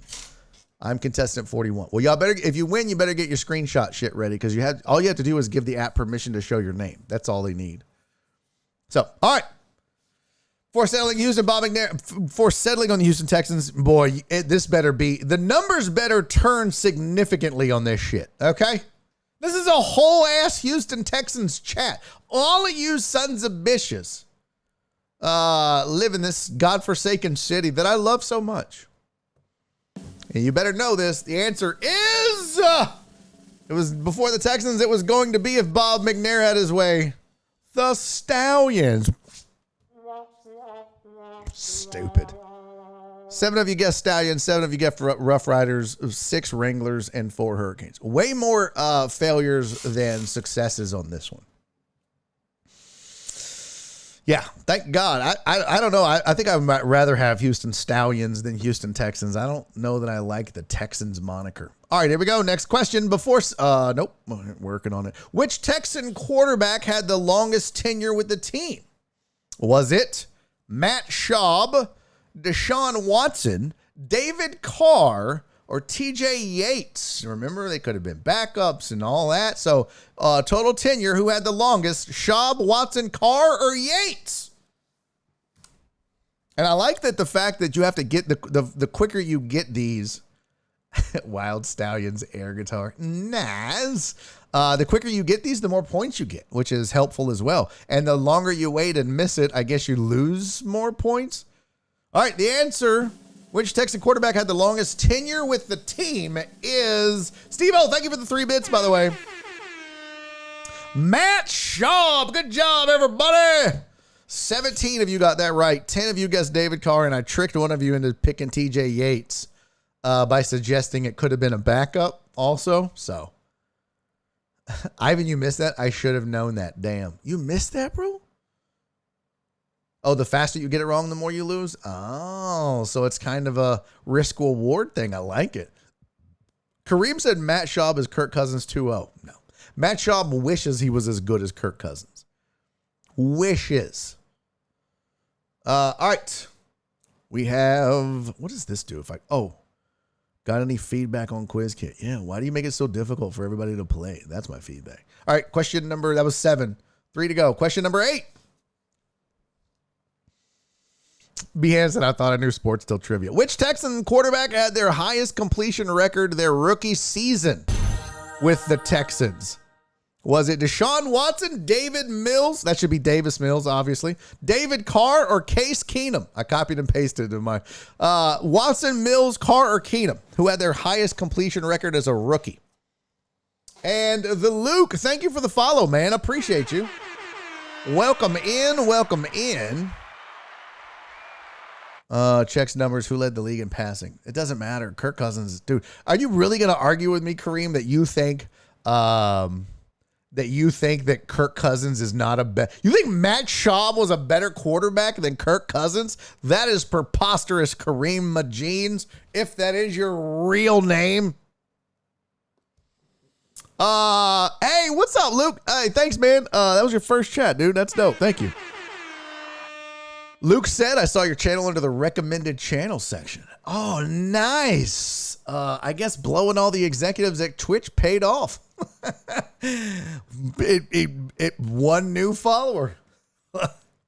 Okay. Just kidding, man. Hey, enjoy the show. My name is Barry. I've been doing this for 2+ years on this show. I just got on Twitch in January. 7 years on ESPN Radio. I'm a nationally touring stand-up comedian. I hosted a TV show here in Houston for 3 years, and I do this now. We do it every day, Monday through Thursday, 2 to 5. So welcome in. Snacks are on the right. Bathrooms are down the hall on your left. Grab you a beer in the fridge and make yourself at home. All right. The answer to the question on trivia, which Texan quarterback had the highest completion record their rookie season with the Texans, is David Mills. It should be Davis Mills. I cannot believe 11 of you, actually 21 of you missed this. All of the shit we had to listen to about Davis Mills. Well, watch how inaccurate that dude is. That's all you need to know. I'm ashamed of this whole goddamn chat right now. Luke said you work for ESPN. I worked for ESPN Radio here in Houston. I had a show on the ESPN Houston affiliate for Well, I had 2 shows, but over the course of 7+ years. So yeah, I spent the first 4 or 5 years on Sundays leading up to kickoff on a show called Houston Game Day. And then the last 2.5, 3 years that I was on the air at ESPN Houston was spent on a show called The Usual Suspects. But welcome in, Luke. We're doing trivia. We're going to talk some NFL Week 9 here in just a second when this is over with. All right. We got 2 more questions, and then we're going to get to Week 9. I promise. All right, here we go. Next question, which is question number 9. Fans were upset when the Texans passed on Reggie Bush and Vince Young in the 2006 draft. Which player did they take? Mario Williams, Amobi Okoye, D'Amico Ryans, or Brian Cushing? Which one did they take instead of Bush and Vince Young? Do you remember, chat? Do you remember? Fell in love. And by the way, Luke, this is the first time we've ever done trivia, and it's not. This show is based in Houston, but it's not that we're not just doing Houston trivia. Normally, what I do is I sidecast Thursday Night Football, and I'll have trivia questions for the 2 teams. Well, I'm not sidecasting it tonight because I'll be watching the Astros, so we're doing the trivia during the show instead of tonight. Hey, my people! Yeah, like next week we'll have 2 different teams. It won't be Houston. My people got it right. 24 of you. 2 of you are fucking idiots. What? Excuse my language, Luke. You're new. I curse quite a bit. Headphones are recommended if you're listening in the audience or in the office or in the pickup line at school. Who? 2 of you? I'm slap the absolute shit out of 2 people in this chat. All right? Mario Williams was the answer. All right, last question. Here we go. Number 10. This is for all the marbles. Come on, $25 gift card. Since becoming the newest NFL franchise in 2002, the Texans went to their first playoff game as a wild card in what year? Was it 2009, 2011, 2012, or 2008? 8, 9, 11, 12. What year did they make the playoffs for the very first time? Do you know? Ivan said, my son said, who's that guy yelling like you? Hey, what's your son's name, Ivan? What's his name? What's his name? What's his name? Yes, I'm going to talk shit to your kid. What's his name? What's his name? I want to know his name, Ivan. I want his name right now. His name's Ivan? Oh, for God's sakes. Super original Ivan. What should we call him? Ivan. Oh, he's a junior? Oh, that's even worse. That's even worse. Ugh. Guys, that reminds me of the time when I was when I asked Gregory Vega Jr. what his dad's name was. I've never felt so fucking stupid in my whole life. His name is Gregory Vega Jr. and I always called him Pops on the radio. And I was like, "What's your dad's name?" And he just goes, "Really, bro?" I was like, "Yeah, what's his name?" He goes, "I'm Gregory Vega Jr." I was like, "Oh." I'm dumb as shit, Greg. I apologize. To tell your dad I'm a fucking idiot. That's a real ass conversation. Next time you see him on Twitter, ask. Okay, I picked Cushing. Damn it, Jeff. So Ivan, he's Ivan Jr. Hey, Ivan Jr. Let me tell you something, buddy. You want to know why I'm screaming? Because I love life. All right.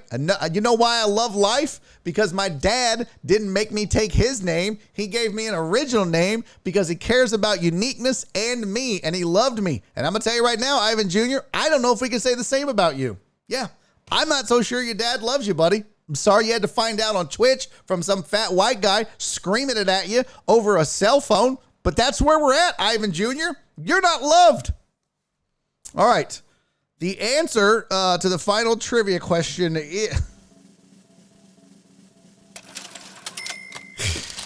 The answer is 2011. Good on you. 11 of you.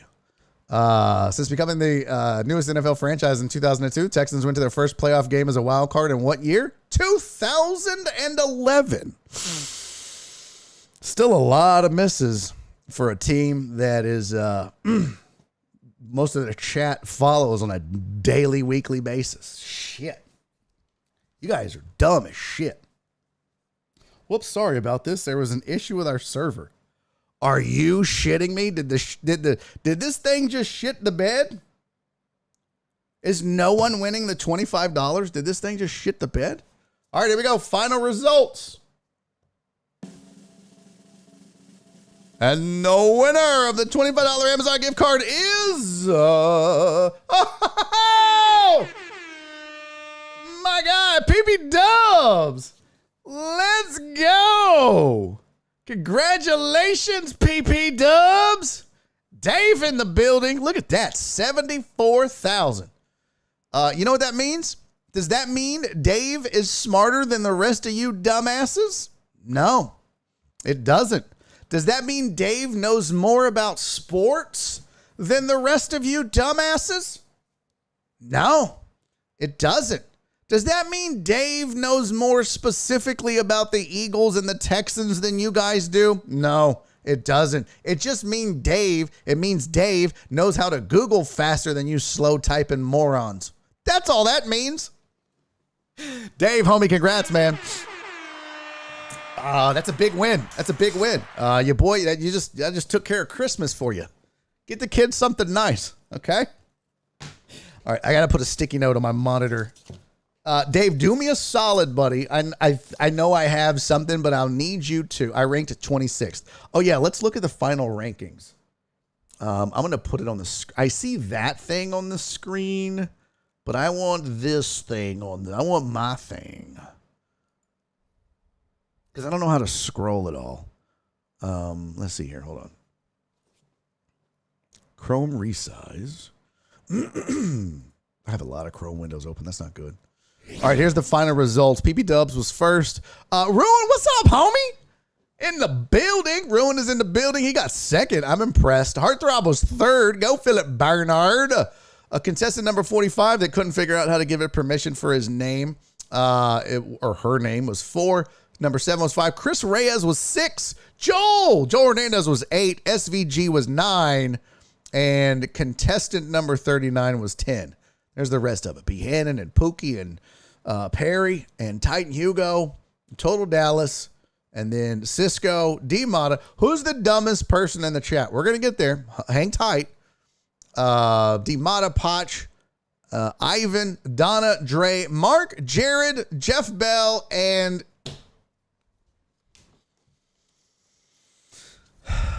I refuse to let that be the case. I'm sorry, but I just will not crown Cece the queen. The queen of the deckheads. I will not crown her as the dumbest person in the chat.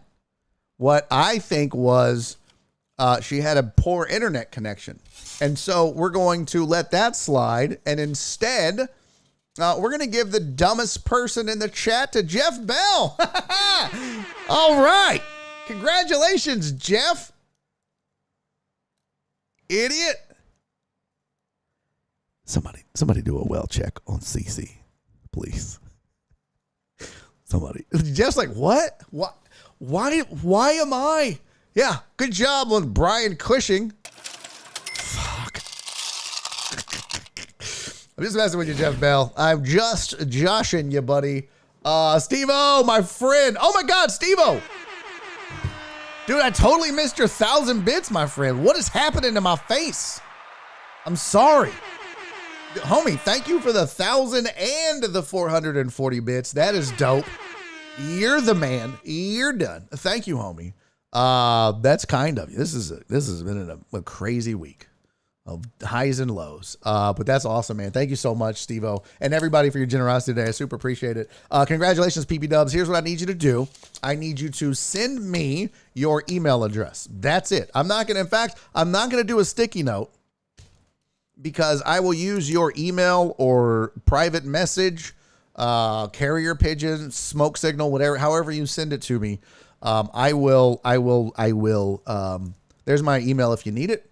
But that will be my trigger to send you the $25 Amazon gift card. So good on you, my friend. Congratulations.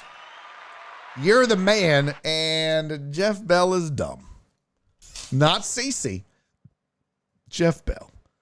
I love it. Was my 10-year-old niece. Oh, It was your 10-year-old niece that was doing the questions? Boy, she's about as dumb as Ivan Jr.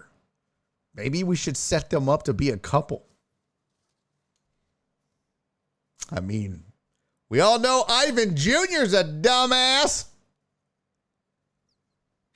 How'd the show go today, Barry? Oh, I don't know. I talk shit to a 10-year-old. 2 of them. He goes, she's 10. How old is Ivan Jr.? Ivan Sr.? How old is Ivan Jr.? Am I setting up some Lolita shit right now? Did I just is he like 20? Like, oh fuck, sorry. No, we don't want to marry them off. This isn't Iran or some shit. That's probably not appropriate. My son said, did you hear that? They said my name. My son is 4. Ivan Jr. is 4? Okay. Well, yeah, we're not doing all. Yeah, fuck them kids. That's exactly right, broke boy. Man, I'm 100% team fuck them kids. Okay, so yeah, I just tried to play matchmaker with a 4-year-old and a 10-year-old. Okay. Sick gross. Barry's out here doing some House of the Dragon shit.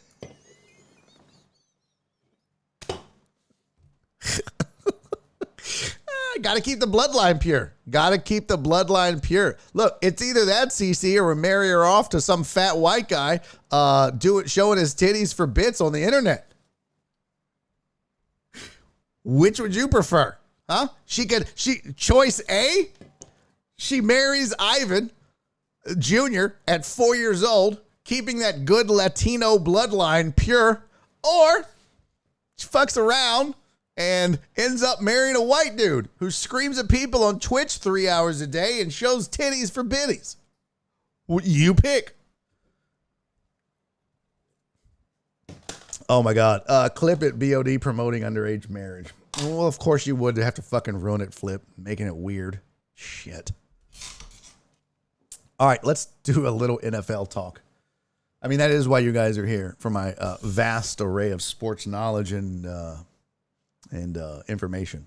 Obviously, I'm smarter than y'all. I saw the fucking trivia points. Holy shit. You guys are dumb as shit. Facts. Cece says she's half white and her mom is a redhead. She's fine. Well, you know, they say redheads are actually just the product of inbreeding. So I'm going to hell. Oh my God. Barry, how much shit did you talk about a 10-year-old? A lot. And a 4-year-old.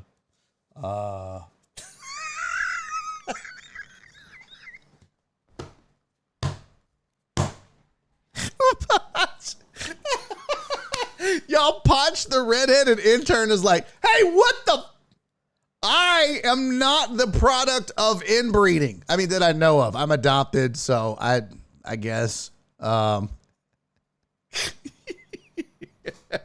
it's hilarious. You done pissed off a 10-year-old? Oh, well. Get in line, sister. What's her name? Cece, what's her name? It should let you change answer. I don't know what that means. Oh, and the trivia? No, because then you Google it. That's just Google it. That's just yeah, Barry trying to catch these hands. Oh boy. I don't want to get beat up. The one time in my life I got my ass whooped, it was by some inbred moderator.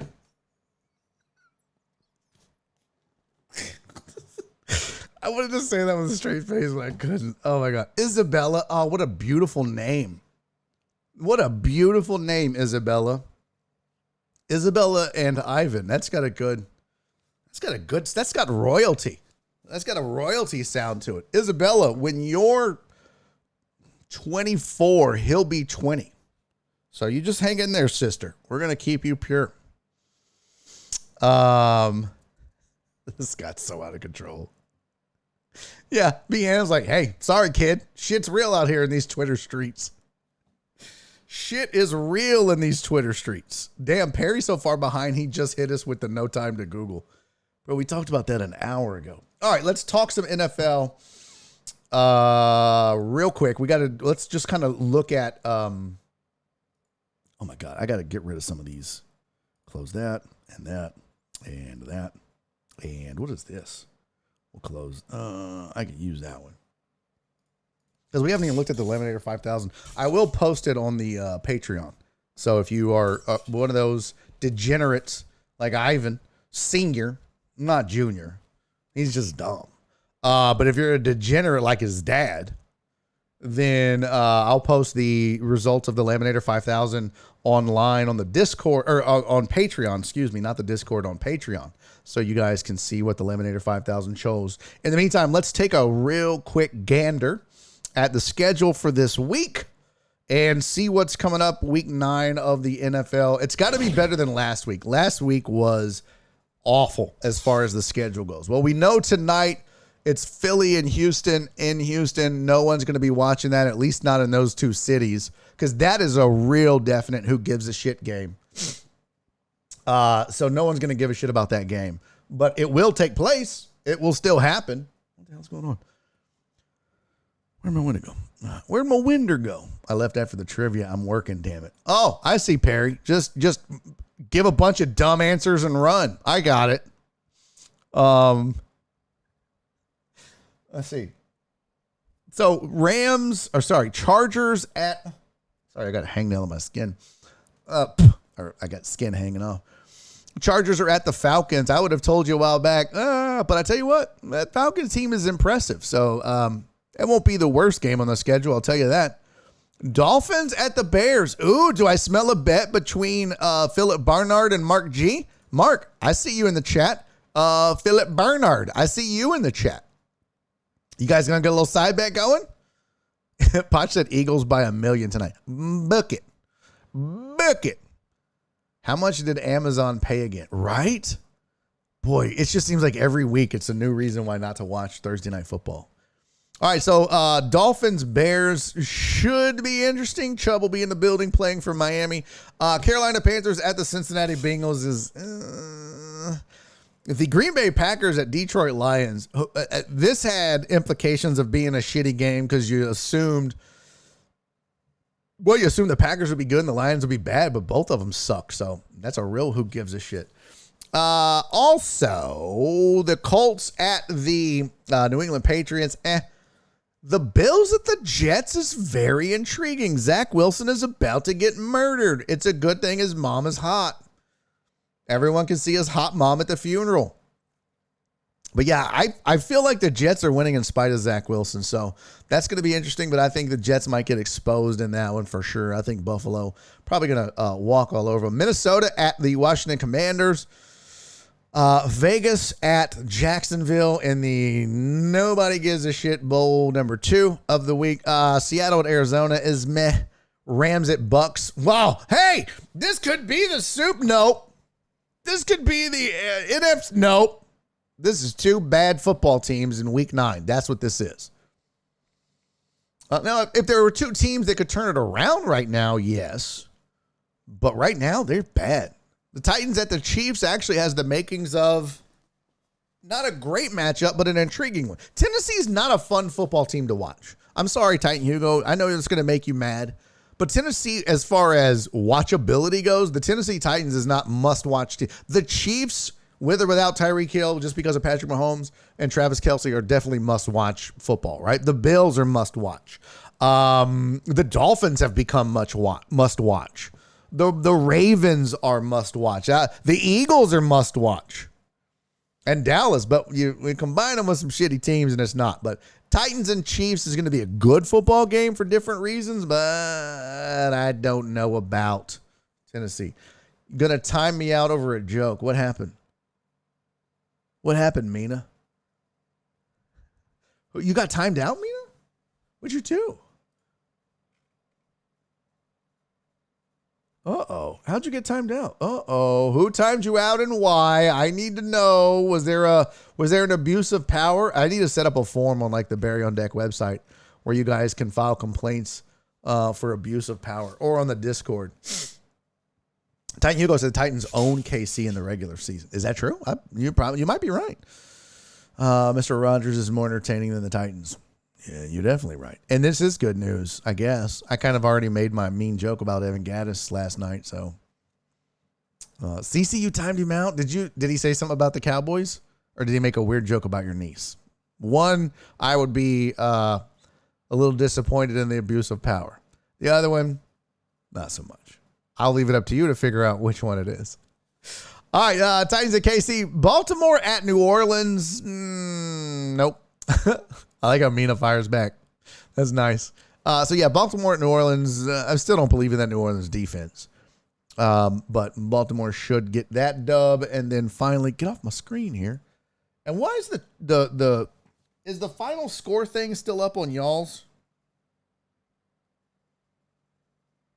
It's still showing final score. Is that a problem? How do I get that off? How do I get rid of it? Oh, it is showing? Okay, let me see. How do I close that out? I don't want that up anymore. Make it go away, Daddy. Oh, there we go. It still says stuck saying sending to players. Well, nonetheless, I don't know how to get rid of it. Shit. Yeah, it's still stuck sending to players. As soon as that goes away, well, I guess it. Let me try to refresh it. Let's see. Yeah, it's stuck. All right. Last one is Browns at Dallas. That should be a slaughter. That should be ugly. Okay, real quick. Now it's 5:03. You know what? Fuck it. Let's do the Laminator 5000 real fast. Let's just take a gander. Won't belabor the point. Won't go into a ton of details. But we'll just take a look at the odds that the Laminator 5000 says as far as wagering over the weekend. If it works right. And I'm sorry we didn't get to... yeah, I know. It's not you, Jeff. It's me. I can't get rid of your poll. What was it? Lil B? I don't know what that means. Hey, appreciate you, Flip. All right, Laminator 5000. Here it is. Here's the results. And now you know the rest of the story. Week 8 was not kind to the formula. It went 6-9 after a stellar start to the year. We don't start until week 5, 6 because we need historical data. But week 8 was bad. We went 6-9, and I went 7-8, and then the over-unders went 5-9. The variances, which I will explain again if you have questions to ask, went 2-2 and 0-2. Here's the percentages at the top. We're still plus money. Using the spreadsheet, the Laminator 5000, we're still plus money. Almost 56% with the formula. I'm almost at 56%. The over-unders are right over 52%, which is about break even. And then the variances on the over-under and against the spread are doing pretty well. So those variances are something to keep your eye on. All right. Okay, Barry, did you steal Fred's secret algorithm? No, I developed my own, as a matter of fact. I did not steal Fred's. I have my own. Hey, Christopher Reyes, thank you, buddy. I appreciate that. If you're bouncing, much love, homie. Have a great weekend. Hey, Alex Villanueva, thank you, man. Love you, homie. Mark G, my friend, I appreciate you, buddy. Thanks for hanging out. Thanks for being here. Thanks for participating and being a part of this, man. Much love. Go Bears. All right, so let's do week 9 odds. Get the odds. All right, it should update if it works correctly. It's running the script. It's testing. When we'll do a double check. I'll pull up a couple just to make sure. Why is this taking so long? There we go. Finished the script. All right, so it has updated, and what I'll do is we'll just pull up 2 random games just to validate the information, okay? So, and all we really want to do is just check and make sure that it gave us the correct odds. That's all. So let's do the Houston Philly game because that's tonight. What the flip flower and flackle wrestle flapping. Here we go. All right. So the spread says it's 13.5. Philly is the fave, and the over under is set to 45. So let's see if we validate that on the website, the Gamecast. The spread is 13.5. Eagles are the favorite, and over-under is 45. So that is correct. So the rest of these numbers should be correct, because what we'll do is we take our estimated point total. We think that the Texans will score about 17 points. We will add the spread, which is 13.5, which gives us a total of 30 points, including the spread versus the Eagles. The spreadsheet seems to think that that'll be enough, and you should take Texans and 13.5 at home at your own risk. Let's check another one. What should we check? You want to check the Cowboys game? Oh, it's not on here. Oh, interesting. Wonder why I didn't get the Cowboy game.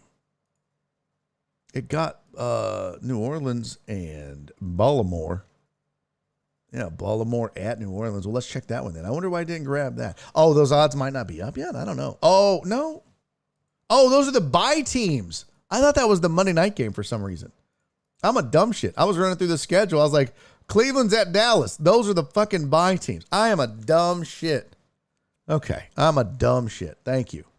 Yeah, those are all. Look at that. There's a bunch of teams on bye. Cleveland, Dallas, Denver, New York, Pittsburgh, and San Fran. What a dumbass. All right. So, yeah, let's check Baltimore, New Orleans, and make sure those numbers are accurate. Spread's 2.5. It's a little surprising. 2.5 points. Ravens are the favorite, and the over-under is 48. So, here we go. It says the spread is 2.5. Baltimore is the favorite, and the over-under is 48. So, this seems to be accurate. So, let's just run through real quick and take a gander at what this is saying. So, spreadsheet is saying take Houston and the 13.5. It's saying take Atlanta and the 3 points because they're the dog against the Chargers. It has the Bears and the points. So 3 underdogs in a row. Spreadsheet really likes underdogs. For some reason, the spreadsheet really likes underdogs. And remember, that's why the variance is so important at that point. So Carolina take the 7. That's a lot. Detroit take the 3.5. I kind of like that. Indy take the points over New England, which is 5.5. The Jets are getting 11.5. Who's home team in that? That's in New York. I might like that 11.5, but I don't know. Hi Barry, it's Pat at your mom's. You're not a dumb shit. Oh, hey Pat, how are you? I absolutely am a dumb shit. Have you seen my mom? Just kidding. I love you, Mom. And I love you, Pat. All right, so Minnesota's getting 3. They're the favorite. Oh, sorry. I'm sorry. They're not getting 3. Minnesota is the favorite. And so they're saying fade the 3. So they're saying give the points and take Minnesota. Oh, so the spreadsheet didn't pick all dogs this week. That's good. Jacksonville is the dog getting 1.5. Seattle is not the favorite, getting 2. The Rams are getting 3. They're saying take Tennessee in the 12.5. I kind of like that. And look at the variance on that bad boy. I really like that now with the variance. All right. Keep in mind, the variance is like, how far away are my numbers from Vegas? So the further we get away in that number, the closer that number is to 0, the closer me and Vegas are thinking the same. All right. So it's whether you're riding with me or riding with Vegas, and really Vegas is just trying to make money. Hey, Jared, I appreciate you, homie. So there you go. Tennessee is negative 8.4 point variance, so I like that. That might be the bet of the week. And then New Orleans take the 2.5 there, and then if you give a shit, over-unders, here you go. It's got, let's see, the Eagles game is an under, and there you go. Well, I'm going to post this on the Discord. I mean, on the Patreon. I don't post it on the Discord, just Patreon. I'll post it on Patreon. There's the numbers. Appreciate you guys. Man, what a day. After the shitty news that I got last night when we went off air to now, you guys are amazing. Look at all those subs. Thank you for the gifted subs and the resubs. Welcome to the 5 new followers, the hype trains, the bits, Steve-O, and everybody. Just unbelievable. I am blessed more than you know. So I appreciate you guys. Thank you for the support. And again, it's not just the bits and the subs and the Patreon. It's the moral support and the kind words and showing up every day with me while we do this. That means a lot too. So I appreciate you guys. I love you guys. Go Astros. Go Texans. I don't give a shit. Enjoy the game tonight. Enjoy the World Series, or if you happen to watch the football. And then enjoy the football this weekend. We still didn't get to college football playoffs. God, we got to do that next week. But I appreciate you guys. I love you guys. And if I don't see you online, I will see you Monday on this show right here, 2 o'clock, twitch.tv/Barry on Deck. Go grab a friend. And until then, do me 3 favors. Be safe. Be kind. And most importantly, love each other. I'll see y'all Monday. Hey, congrats, PP Dubs. Send me an email, baby. Go Astros! Go Astros! And yes, send me an email, PP Dubs, so I can get you that $25 Amazon gift card. Congratulations to you. Oh, and thank you again to my boy Dez for joining us talking World Series Astros baseball with Apollo Media. Bye, guys! Let's see if we got a raid. Oh, should we raid in the mud or Danielle Free? Let's raid in the mud, fellas. Let's raid in the mud. Let's do it. Let's do it. They always show love. Are they finishing? No, they're still going. Let's raid in the mud. All right. Love you guys. Bye, CC. Go Cowboys. Dumbass. Me, dumbass. Not you. Yep, there we go. In the mud.